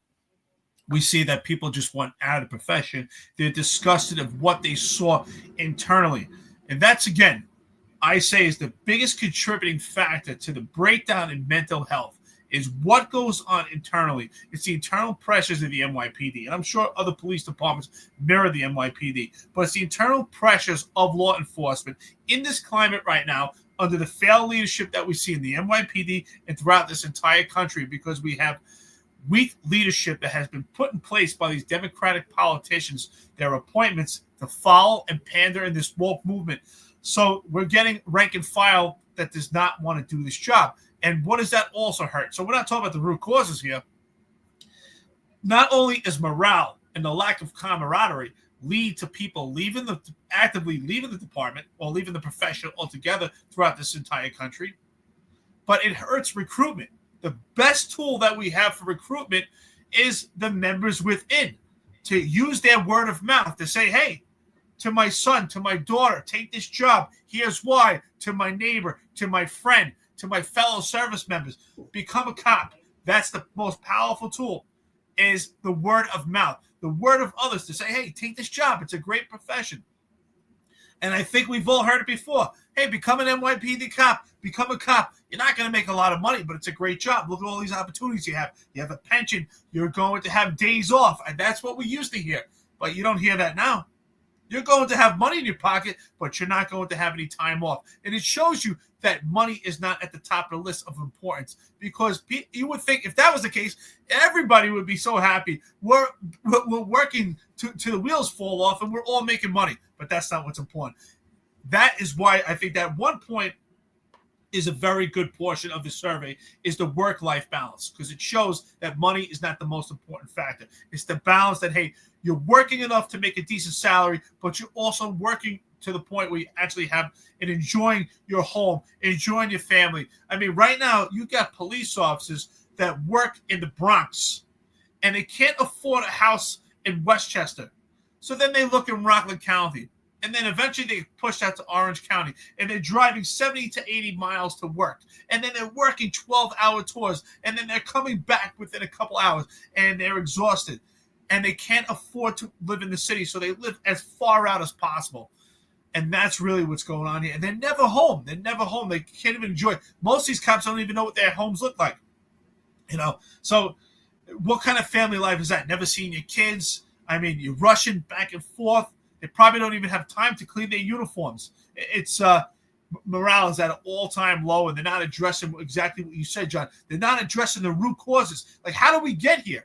Okay, we're here, but how did we get here? Let's talk about the lack of support from the union. Let's talk about the lack of support from the police department within because of failed leadership that had gotten us here. That's the only way to fix this. That's why I say it's so important. Not only do we fill out the survey, it's what we do with it. And if we do nothing with this survey, then it's a waste and you might as well just throw it in the garbage. La Mommy, shout out to you. $5 coffee and donuts at a podcast. How many officers are willing to be deputies for ICE in New York? That's it. Yeah, I was. That's funny you say that, John. I was just going to raise my hand. I hope our active members of the police department and our friends this podcast, I hope you say the same thing. Absolutely. You should be deputies for ICE and push out these illegal military age males that are actually criminals from their countries that have taken a burden on the residents of New York City and hurt public safety. Absolutely. Shout out to you, La Mommy. I don't know if the question's being facetious or not, but it's a great question. Thank you for the coffee, Dennis. I think you get a lot of people that want to be deputies for ICE. And I think I would like to take the survey of how many people just want to be able to notify ICE when they should, and notify ICE when they have a detainer. But yeah, sign me up. I'm in, Tom. Sign me up. I'm ready. This is and I think you would see a lot of people. I think you see a lot of retired guys. I think if they put a flyer out for that, they want to deputize people in New York to work for ICE. I forget about it. I think the line would be at the door. I think you'd get a lot of talented people that the NYPD threw in the garbage to sign up and show. I think Marlon Bethel. I think a lot of people on here would quickly sign up. So maybe we get Pat Donahue back in the game, Ron Layson. I think a lot of people would. So, kind of Flora says, where do I sign? So just to wrap up on this survey about morale, we heard it here. Only 7% of the NYPD bothered to respond to the survey about morale because that's how bad morale is. People are just looking to leave. They want out. And out of those 7% of people that responded, close to 25% of them were actively looking to leave the NYPD and law enforcement right now. Then we didn't even get into how many people are going to just leave the minute they hit their retirement. We didn't even get into that. But 25% are actively looking to leave right now. But yet, here is the leadership for the NYPD. And then we'll move on from here. Here's the leadership on the NYPD on NYPD morale. Completely out of touch and off base. Deputy Commissioner of Public Information, Tariq Shepard, Deputy Commissioner of Operations, Kaz Daughtry, and Interim Police Commissioner, Tom Donlin. Thank you so much. We have lots of questions to get to. The first one I want to get off is there's allegations of corruption within the NYPD. You can't crime fight and deal with allegations without being distracted. At least that's what some New Yorkers believe. How are you handling it? These are friends of ours, colleagues, but there's no time out. There's no days off. The city moves 365 days a year. And if you look at the last couple months, we haven't missed a beat. Shepard? As the chief said, we have a lot of work to do. New Yorkers deserve for us to be at our best, so that we don't have time to be distracted. This is what we do, whether it's emergencies that happen in the city or it's an investigation that's ongoing right now. We deal with all of those events, but still are able to keep New York City safe. Talk about morale. You talk about the officers. How's morale when they're seeing so much change happening? The morale is very good. The cops every day put on their gun belt. Our detectives go out every day, and they do their job. And the locker room, if you will, is in a good place. The unions are happy with what we are doing. So morale is good. We're going to close out this year very well. And the cops are carrying the city. Our detectives are carrying the city. And they're doing a great job. So morale's in a good place. And we're preparing for 2025. Yeah, man, and I'm going to add to that, John, that I lead a lot of these operations throughout the city, and I get to speak to the officers every single day when I'm out there. Out there last night, the night before, going out there again, and to them it's business as usual. I don't even think that they even know really what's going on, and as far as these the corruption investigations and stuff like that. And at the end of the day, we still have a job to do. We got to do what's best for New Yorkers and what's best for the agency to keep moving this department forward. You know what? I gotta laugh because I think he's serious. He's serious. They don't even know what's going on. He really thinks they're stupid. They have no idea. I can't believe he publicly said that. So, Prime Timer 1234 says hit 20 in January. Still undecided what to do. So, you know what, Prime Timer 1234? Here's my question to you. You're a friend to the podcast. Did you take the survey? And if you did take the survey, what would be your answers? How is your work-life balance? You know, how do you feel about the management of police department? How do you feel about the pay, the work conditions? Is it worth you to stay? Honestly, you know what? I would do the math on paper. I don't really think it pays to stay. You know, let's say, rhetorically speaking, let's say you could make $100,000 a year to stay home at year 20, and you, in comparison to someone that stays on the job. So at year 20, you can make $100,000 for staying home, and someone else goes to work and they're working all these hours. It constantly works. They're exhausted. They have depression.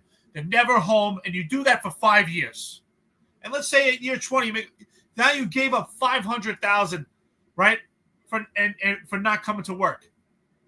And now you came to work and you're still paying taxes. And let's say, for instance, you can make $2,000 more in your pension. Is it worth it? You gave up 5 years of your life. You're still going to get hit by inflation. There's other things to do out there. I mean, if you really love law enforcement, you just love the job, and these factors you can overlook and they're not a burden on you, then you should stay.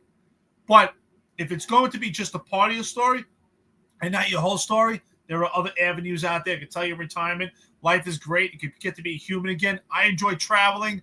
I enjoy doing jiu-jitsu, competing. So for me, I enjoy that kind of stuff. And doing the podcast and working with John and being a friend with John and meeting all the fine people I've met. This is a new story. It's just a part of the story. So you have to tailor it to what works for you. And but be honest with yourself. If you're doing it because you're scared to leave, because you're afraid of what's on the other side, well, you know what? If you're going to make yourself, it's always about being comfortable in life. You can't grow. You have to be uncomfortable to grow. You just like when you go to the gym, you have to be uncomfortable to get in better shape. Same thing in life. If you're always worried about being comfortable and you're not willing to take risks, then you can't grow. So if you really want to grow and do other things, take that chance, take that leap. I promise you, everything will be fine, and you'll probably enjoy it. Mullen Bethel, the reason the unions always boil down to this, cops wanting more money, is that it makes their objectives undefined and endless talking points, getting more money. 100%. 100%.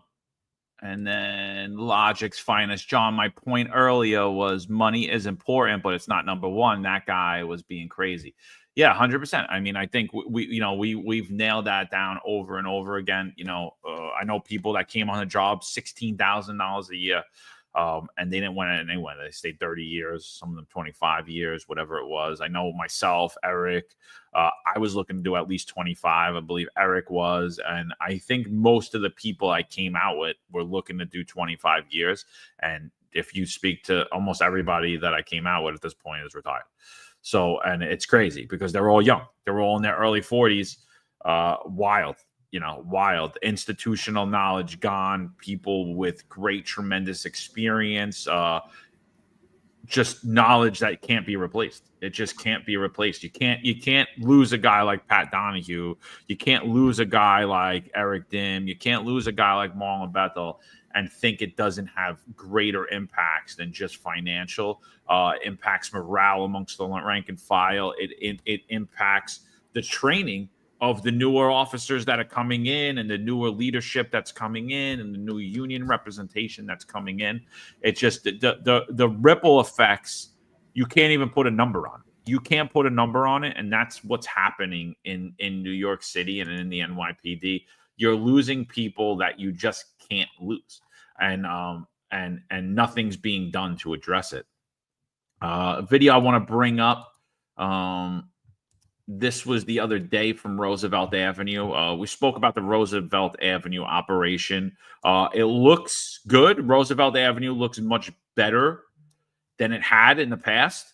But again, we're focusing all of these resources there. So short-term impact, spreading out, the crime like we said it would. And so now these, what's happening is the prostitution's just moving over different areas of the neighborhood, different areas throughout the city. So I'm not really stopping it. It's always high publicity, and you're coming in with tons of resources, and it's basically an unsustainable plan, which is the same as every issue that New York City is currently facing as it relates to public safety. This is the same response for everything.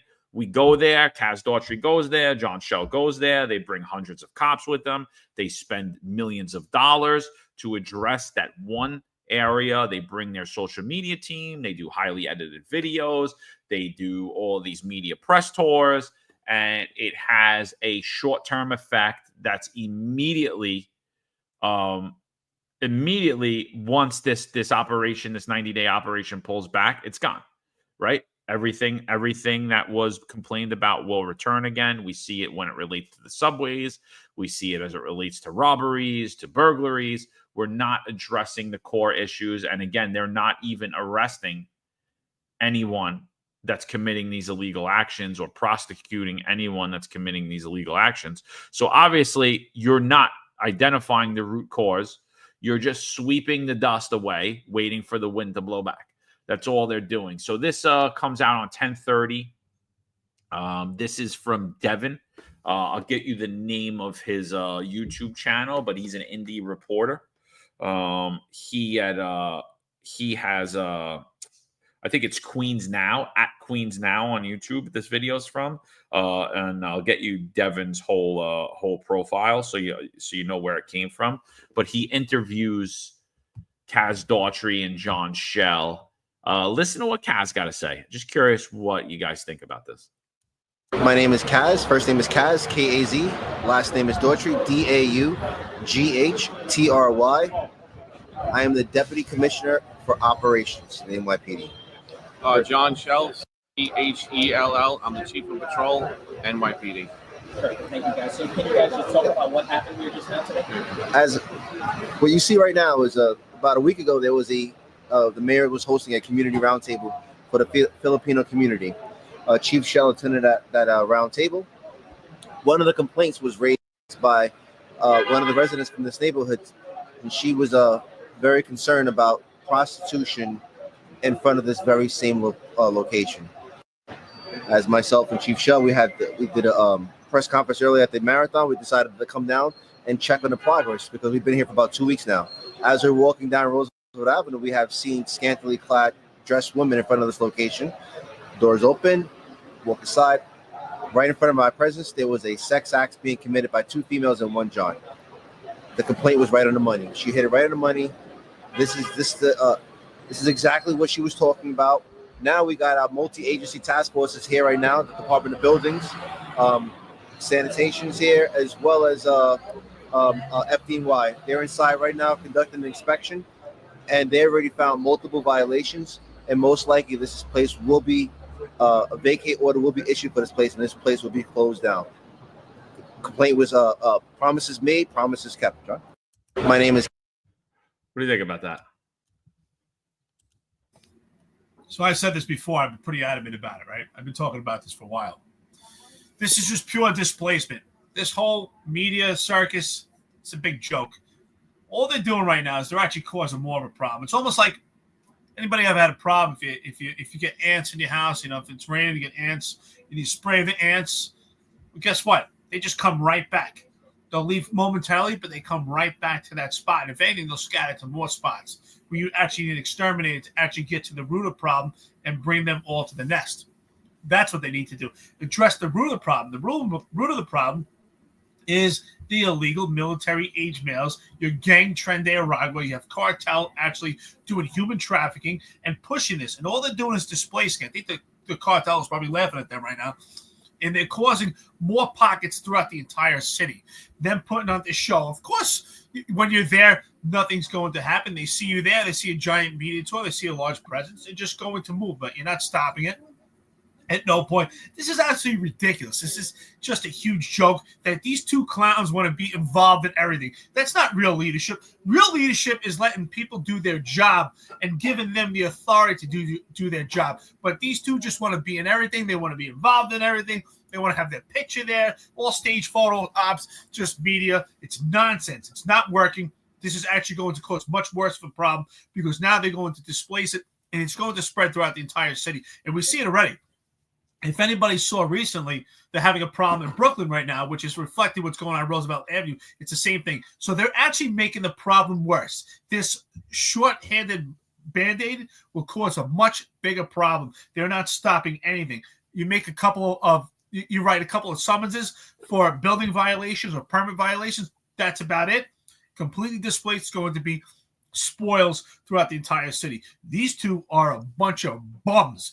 Get these bums out. This is ridiculous. All they do is care about being on camera. You know, they want everyone to believe John Shell and Kaz Daughtry were flown in, with capes on, coming out of a helicopter and saving the day. Come on with this. Yeah, his story, I would love to get the video from the story where he walks in and he sees the whole act. And again, I think that that's a problem. I think considering with his credibility. So his credibility as it relates to testifying in court and in hearings under oath. So I think that's a big problem I have there, that he's actually being the first person to walk through the door because he could potentially kill a case. I don't know what his credibility stand is in Queens. I know if I'm a district attorney, I am not going to find him credible. I don't find him credible at all. Based upon not only his history in the NYPD and the things he's been charged with there and pleaded guilty to, but as well as the numerous things that we've pointed out as he's spoken in the media time and time again. So I have a big problem with that. Again, this video, check out, it comes from @Devin_VNP. That's on Instagram or YouTube. And if you're on X, it's @NowQueens. He's a stringer. He's an indie journalist. He's out there on the street. He has a lot of good interviews. I just stumbled across this on YouTube. I was like, oh, wow, I never heard this. Oh, and he single-handedly took down that prostitution ring. So I found that funny. I thought you guys would enjoy that one. So we brought that in. We're getting close to 2 hours here. We've got over 1,000 people on here. Eric, anything you want to talk about before we start to wrap up? Yeah, I just want to mention, I think we'll go into it further tomorrow, but if anyone has an opportunity, take a look. There's a young lady who turned to YouTube to express the perils and the spoils right now of the NYPD. John and I both put it out on X. I think her name is Yilda Perez, if anybody knows her. She's talking about an incident involving herself and another female police officer. She said the female police officer assaulted her. And then with that, supposedly she had some ties to nepotism. She faced a lot of retaliation, retribution. She's made some allegations and some claims that were, according to her, this is 2 years old, this case, and we haven't done the investigation on it. But according to her, she's faced some retaliation. She even includes that at some point there's a higher up walking into a lieutenant. Actually, we don't know. According to her, these are just allegations entering the locker room when she's changing. Doesn't say why, but basically the point is, if you have an opportunity to watch it, whether you agree with her or not, whatever she's saying, I think that's not the point, right? We can't prove or disprove her allegations. Is 2 years old. She just went to YouTube, but the point is that how could morale be good? How could camaraderie be good at this point? Especially the fact that she obviously doesn't care what happens anymore with this profession. She obviously doesn't care if she continues to be an NYPD police officer because she's highly aware she's exhausted all options. She's taken to YouTube to actually tell her story, and she knows the social media policy. So my question is this. The khaki pants have taken the social media. Kaz Daughtry has taken the social media. John Shell has taken the social media, including pissing matches. They violate social media policy thousands of times. Will this female police officer be allowed the same permission, the same ability to utilize social media in this matter, or will she face retribution and adverse consequences from the police department? And I think we all know the answer. So Steak Pliskin, shout out to you. Coffee for the podcast, $1.99. So that's the question. So if anyone has an opportunity, you have to take a look at this. Again, how you judge it, that's up to you. I mean, I even received a comment. Someone said, well, if it was 2 male police officers in the parking lot, no one would have made any allegations, and this would have been handled differently. And here's my pushback to you. Maybe it would be handled differently, but men and women are different. And there's nothing wrong with that. I think men and women are different. That's why I don't believe men should partake in women's sports. Men and women are different. They do handle confrontations differently. But the fact is, according to her, she was assaulted. According to her, it goes in line with a lot of complaints that John and I have been making, that Internal Affairs has completely mistreated her, that she's been totally found with disdain because Internal Affairs has pushed at her because of nepotism and victimizing her for making any allegations. So I think it's an opportunity. I think you should listen to her story. It's about 36 minutes. You make your assessment. But the bottom line is you have to ask yourself, wow, the fact that she went to YouTube, how bad is it really going on in the police department right now? I'll read her statement, what she put out. I'm not going to put the video up. Again, it's 36 minutes. We don't have permission to put the video up anyway, so I'm not going to run it. But here is New York P's asking, why is Tariq in uniform and not in the NYPD online portal? Some people are special, so they don't get to put in the NYPD portal anymore because they don't want anyone to know that they have 22 arrests or their lack of a career that they had. So they get removed. Tariq Shepard is now the acting chief of staff of the NYPD, as well as the acting deputy commissioner of public information. He was removed as chief of staff, I believe, a week into being placed at after a fight with Tom Donnellan, but he's back because obviously Eric Adams runs the police department. Tom Donnellan's a figurehead. Tom Donnellan's like the king of England. It's more like the queen of England, but he's so he doesn't have he has zero operational authority. It's why he made zero changes after a huge corruption scandal had broken out and still being currently investigating involving the upper echelon of the NYPD. Most notably, all the people in his cabinet. So, I think, you could look in that. We've done some episodes about that. But here's the female, what she wrote on her YouTube post. Like Eric said, Eric posted it on X. He posted a link to the video. It's also on my X as well, where I just write the story and I guide you down to Eric's post where the link is. Right? Hello, everyone. My name is Yildi Perez Morales. I'm a police officer within the NYPD. I have 5 years working in this department. So far, it has not been easy. I'd like to inform those that are watching this video, this is not to encourage anyone to dislike the police department in any way. It is to bring awareness to how the police department works and how they treat their own kind. This video was filmed a couple of months ago. I'm currently back full duty at my command at the 52 precinct. I am also on performance monitoring, which means they are clocking my every move at work. My suspension case is still pending. No decision has been made yet. And if there was one made, it was made unbeknownst to me. The only reason why I'm speaking on this matter is because there's no justification in the NYPD. The body-worn camera footage at the 52nd Precinct parking lot camera footage definitely caught the entire incident. The cameras outside the female locker room definitely caught this individual entering the locker room. There's more than enough proof, so I don't understand how the Internal Affairs Bureau and the Equal Opportunity Employment Division are allowing this to happen. So what she's talking about is what Eric said. She alleges that in the 52 precinct parking lot, she was beat up by another officer. She captured it on her body camera as well as on the precinct cameras, and she's being locked out from seeing either of those videos. According to her claims, this department is very selective and biased onto who they suspend, modify, and discipline, etc.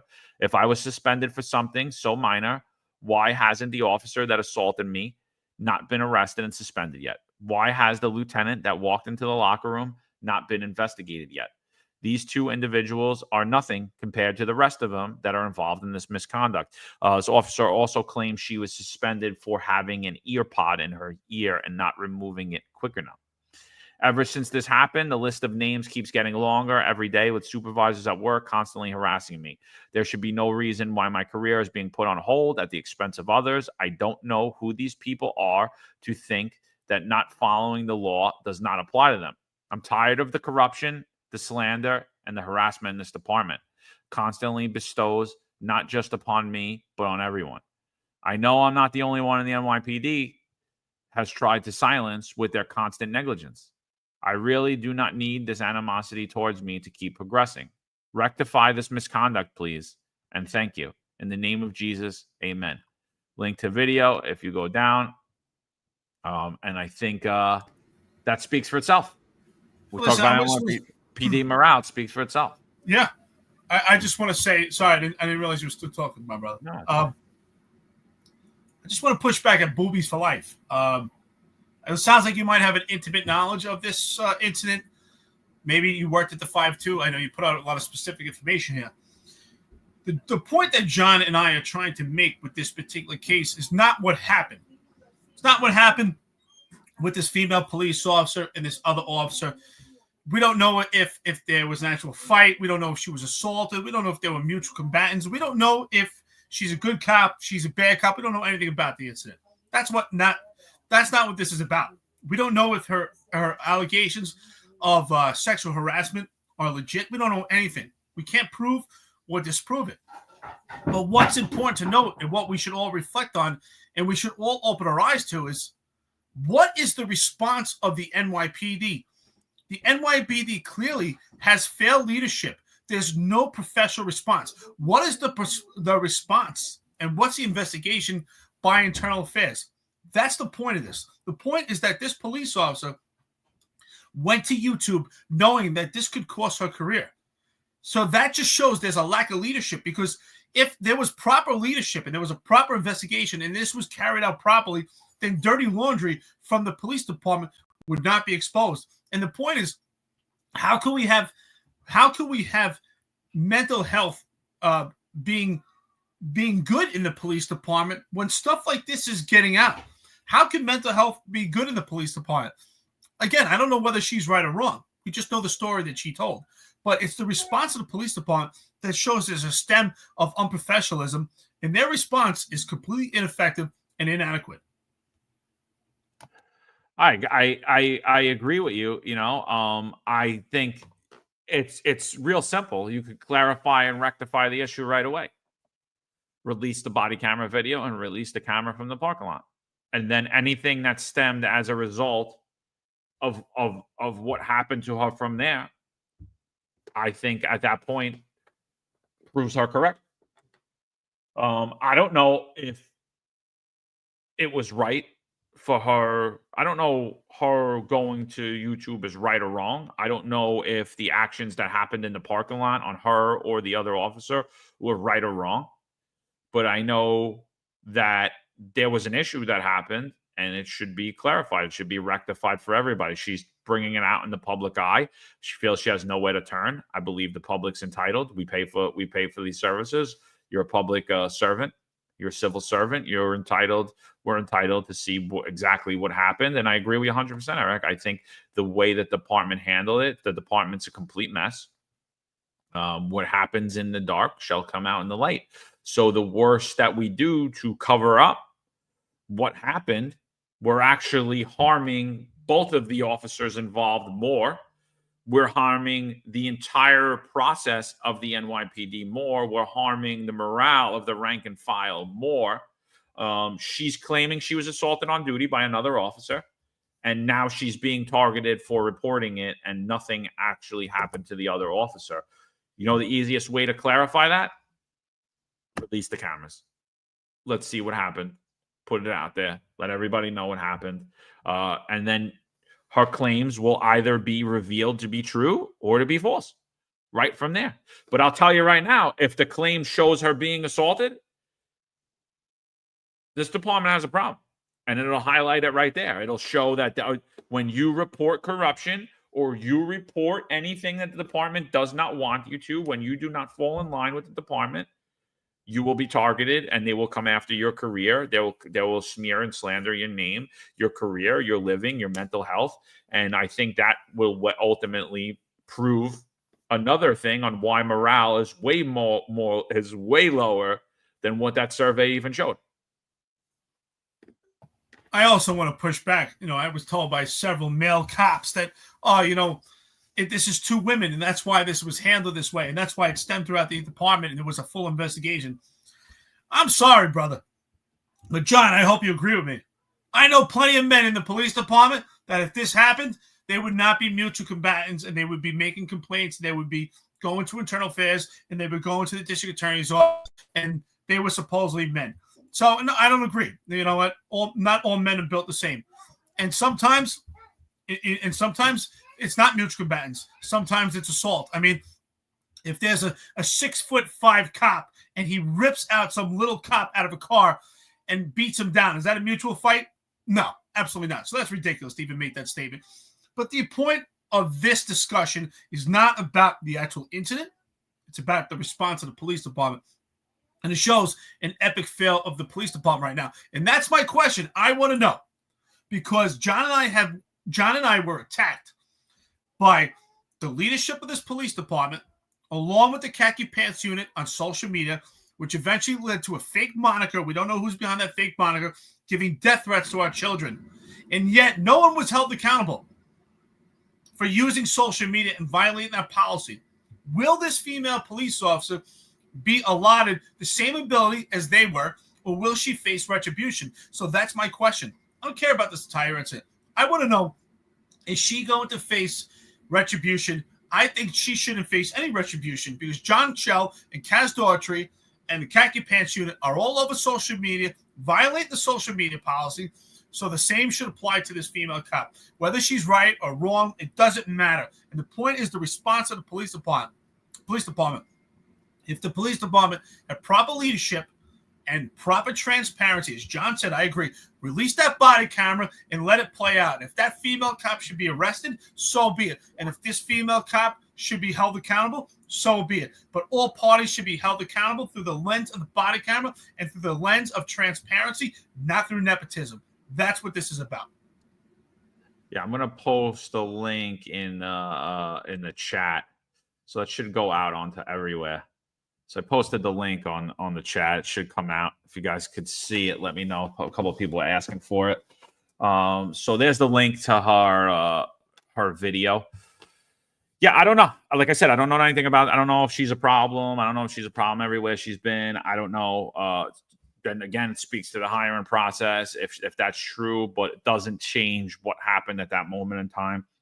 I actually know a fat-bodied cop who I think he's a boss now, works in the first deputy commissioner's office, worked one time in the 62nd precinct. He had a lot of questions about where I live and where I work, and he was calling a lot of people I know.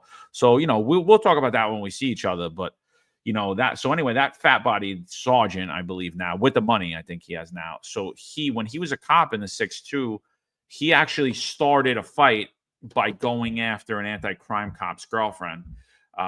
When the cop responded like a man, like he asked for, like he wanted to fight, he immediately ran to the desk and said he was assaulted, and that anti-crime cop was arrested and I believe fired from his job. So that's what you're dealing with in the NYPD. Most men aren't mutual combatants. I totally agree with you. And so to that fat body sergeant, I will gladly be a mutual combatant any day of the week and never let anybody know about it. So just let me know. John, if you need help having a conversation with him, I love to talk. I love to have a conversation with him also. I'm sure we'd have a lot to talk about. So anytime, any place, anywhere. Yeah, and it's just not the environment. It's a different. Society's been emasculated. You're not going to see we're going in the back parking lot. We're going to fight, and that's it. The next day, you can put us in the car together, and it's over. It just doesn't happen anymore. Everything gets public. Everything's coming out on social media and on the news. It doesn't happen anymore. It doesn't happen. That's what happens. That's exactly, and that was early 2000s. That happened. Cop was fired. He started the fight when he got what he deserved. He ran to the desk and got the cop fired. Yeah, you're absolutely right. And first of all, the bottom line is if you're gonna have a mutual fight, go somewhere where the public can't see you. Go in a locker room. Go somewhere, but out in public, in uniform in the NYPD car. That's stupid. That's stupid. So again, she should have been held accountable if this allegation is true. When you have an opportunity to see the link, I don't know. I mean, this female police officer, she does put out pictures of injuries she had. Listen, I don't know. I don't know her. I didn't do enough time to make observations. I don't know the story, but I know the response, and the response is eminent and obvious. And it just shows it's a reflection of what's going on in the police department, that we have failed leadership. We have a failed police department right now to get to this point. You know, we don't have veterans on the police department also to guide them and help them out. And what I'm hearing, the response for the union, when you watch the video, take an opportunity. I think her response to the union is spot on. And she says a lot of things we said here today. So I'm not surprised. That part, I believe 100%. So, John, I don't know if you had an opportunity to hear the part which talks about the union, but I think she was spot on with that. You know what? It was a long video. I listened to it. I'll be honest. I was passing out when I was listening to it, so I don't know that I grabbed every line of it. But like I said, it doesn't. I don't even care. Like I said, I just want to see the video, and that'll tell me everything I need to know. I just want to see what happens. Release the parking lot videos. I know that the job will never do it, but if you're in the media listening to this, I hope that you track this female down, you speak with her, get her side of the story, and foil and investigate this and see. Because I think, everybody can't have the same story and it all be a lie. You know what I mean? Everybody can't have the same story. Oh, we're calling IEB and IEB is retaliating on us. Everybody can't have that same story.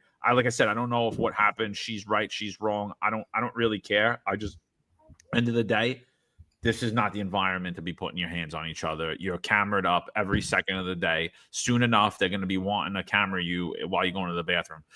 That's how ridiculous it's been in the police department. You're on camera every waking second of the day. Your every motion is tracked down to every minute. You just don't fight like that. If you want to fight, I got a great way. Call Dave Sieve, call Pat Russo, smoke a talk. You get to fight in the garden. You can hash it out. You put the gloves on. You hash it out in front of a lot of people. You raise a lot of money for poor kids and to raise boxing gyms across New York City. That's the way you go about it. Why lose your career, risk your life, your pension for something that's at a moment of anger? And some people deserve it, and some people are never going to get in that ring with you either. It just is what it is. But that's it. It's not worth it. It's not worth it. Don't get involved in the fight. And that's all I got to say about it. Well, shout out to Boobies for Life, who said that, a lot of what she says is spot on. And so Boobies for Life, it's funny saying that, right? If you know her, have a contact, www.thefinanceunfiltered.com. We'd love to speak to her. Since she actually went to YouTube to speak about her career, she's actually willing to put it all on the line. I don't want to put her in any further danger of losing her job. But if she's already made that position, she's went that far, maybe she's willing to come on the podcast and we can interview her live if she's willing to do that, or at least have a discussion, try to get her story. So put her in touch with us if we can. If anybody knows her, put her in touch. I'd like to hear her side of the story, find out exactly what happened. And again, I think even whatever happened with the story, it doesn't even matter. What's important is the response of the police department, and it's an epic fail. Epic fail. Booster Malaka said Ralph Friedman should be on the podcast. Check it out, brother. We did have Ralph Friedman on here. We did at night. Ralph Friedman's a night guy. Great guy. Awesome interview. Check it out on a prior podcast. You laugh, right? It was super cool. So, because he called me. He's like, I want to come on, but I'm not coming on this early. I was like, I don't know what to tell you. So. Super cool guy, man. Yeah, listen. And by the way, Booster Malak, I don't even mind saying it, but somebody told me what that actually means. It's pretty funny. So it's apparently something pretty bad, and I don't want to say it, get kicked off here, but in Greek. So shout out to you, brother. Yeah. You must be a Queens guy. Story. Ron says you can put your hands on your boss if you're the chief of staff. Just saying. I mean, yeah, you're right. You're right. I guess you can, right? I guess it is okay now. You're right. Maybe I am wrong. I didn't even think about that. I am wrong. I apologize. You're allowed to go after. You're allowed to. Not only are you allowed to put your hands on the boss, you're allowed to assault people over 60 years old, and get away with it. And nothing actually happened. No investigation. So yeah, I guess we were wrong. Anything else before we get out of here? No, not at all. Again, listen, thank you, everyone. Sorry for the technical issues showing up here late. but better late than never. Tomorrow morning, we'll be back 8:05 Eastern Time. For me, 6:05 Mountain Time, still traveling. Anybody want any travel tips?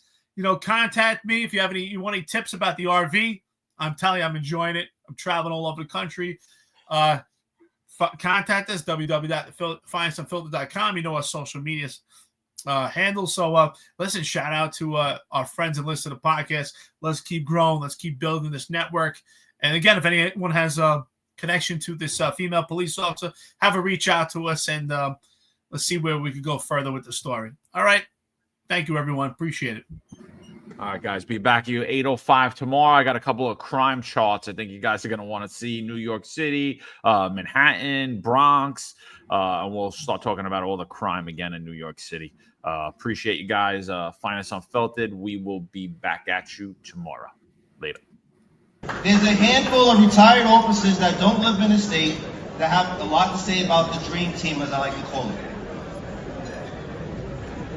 All of a sudden, they retire and have a master plan on how to fight crime, but nothing to contribute when they were here. They want to come back and be part of the dream team. What can I say?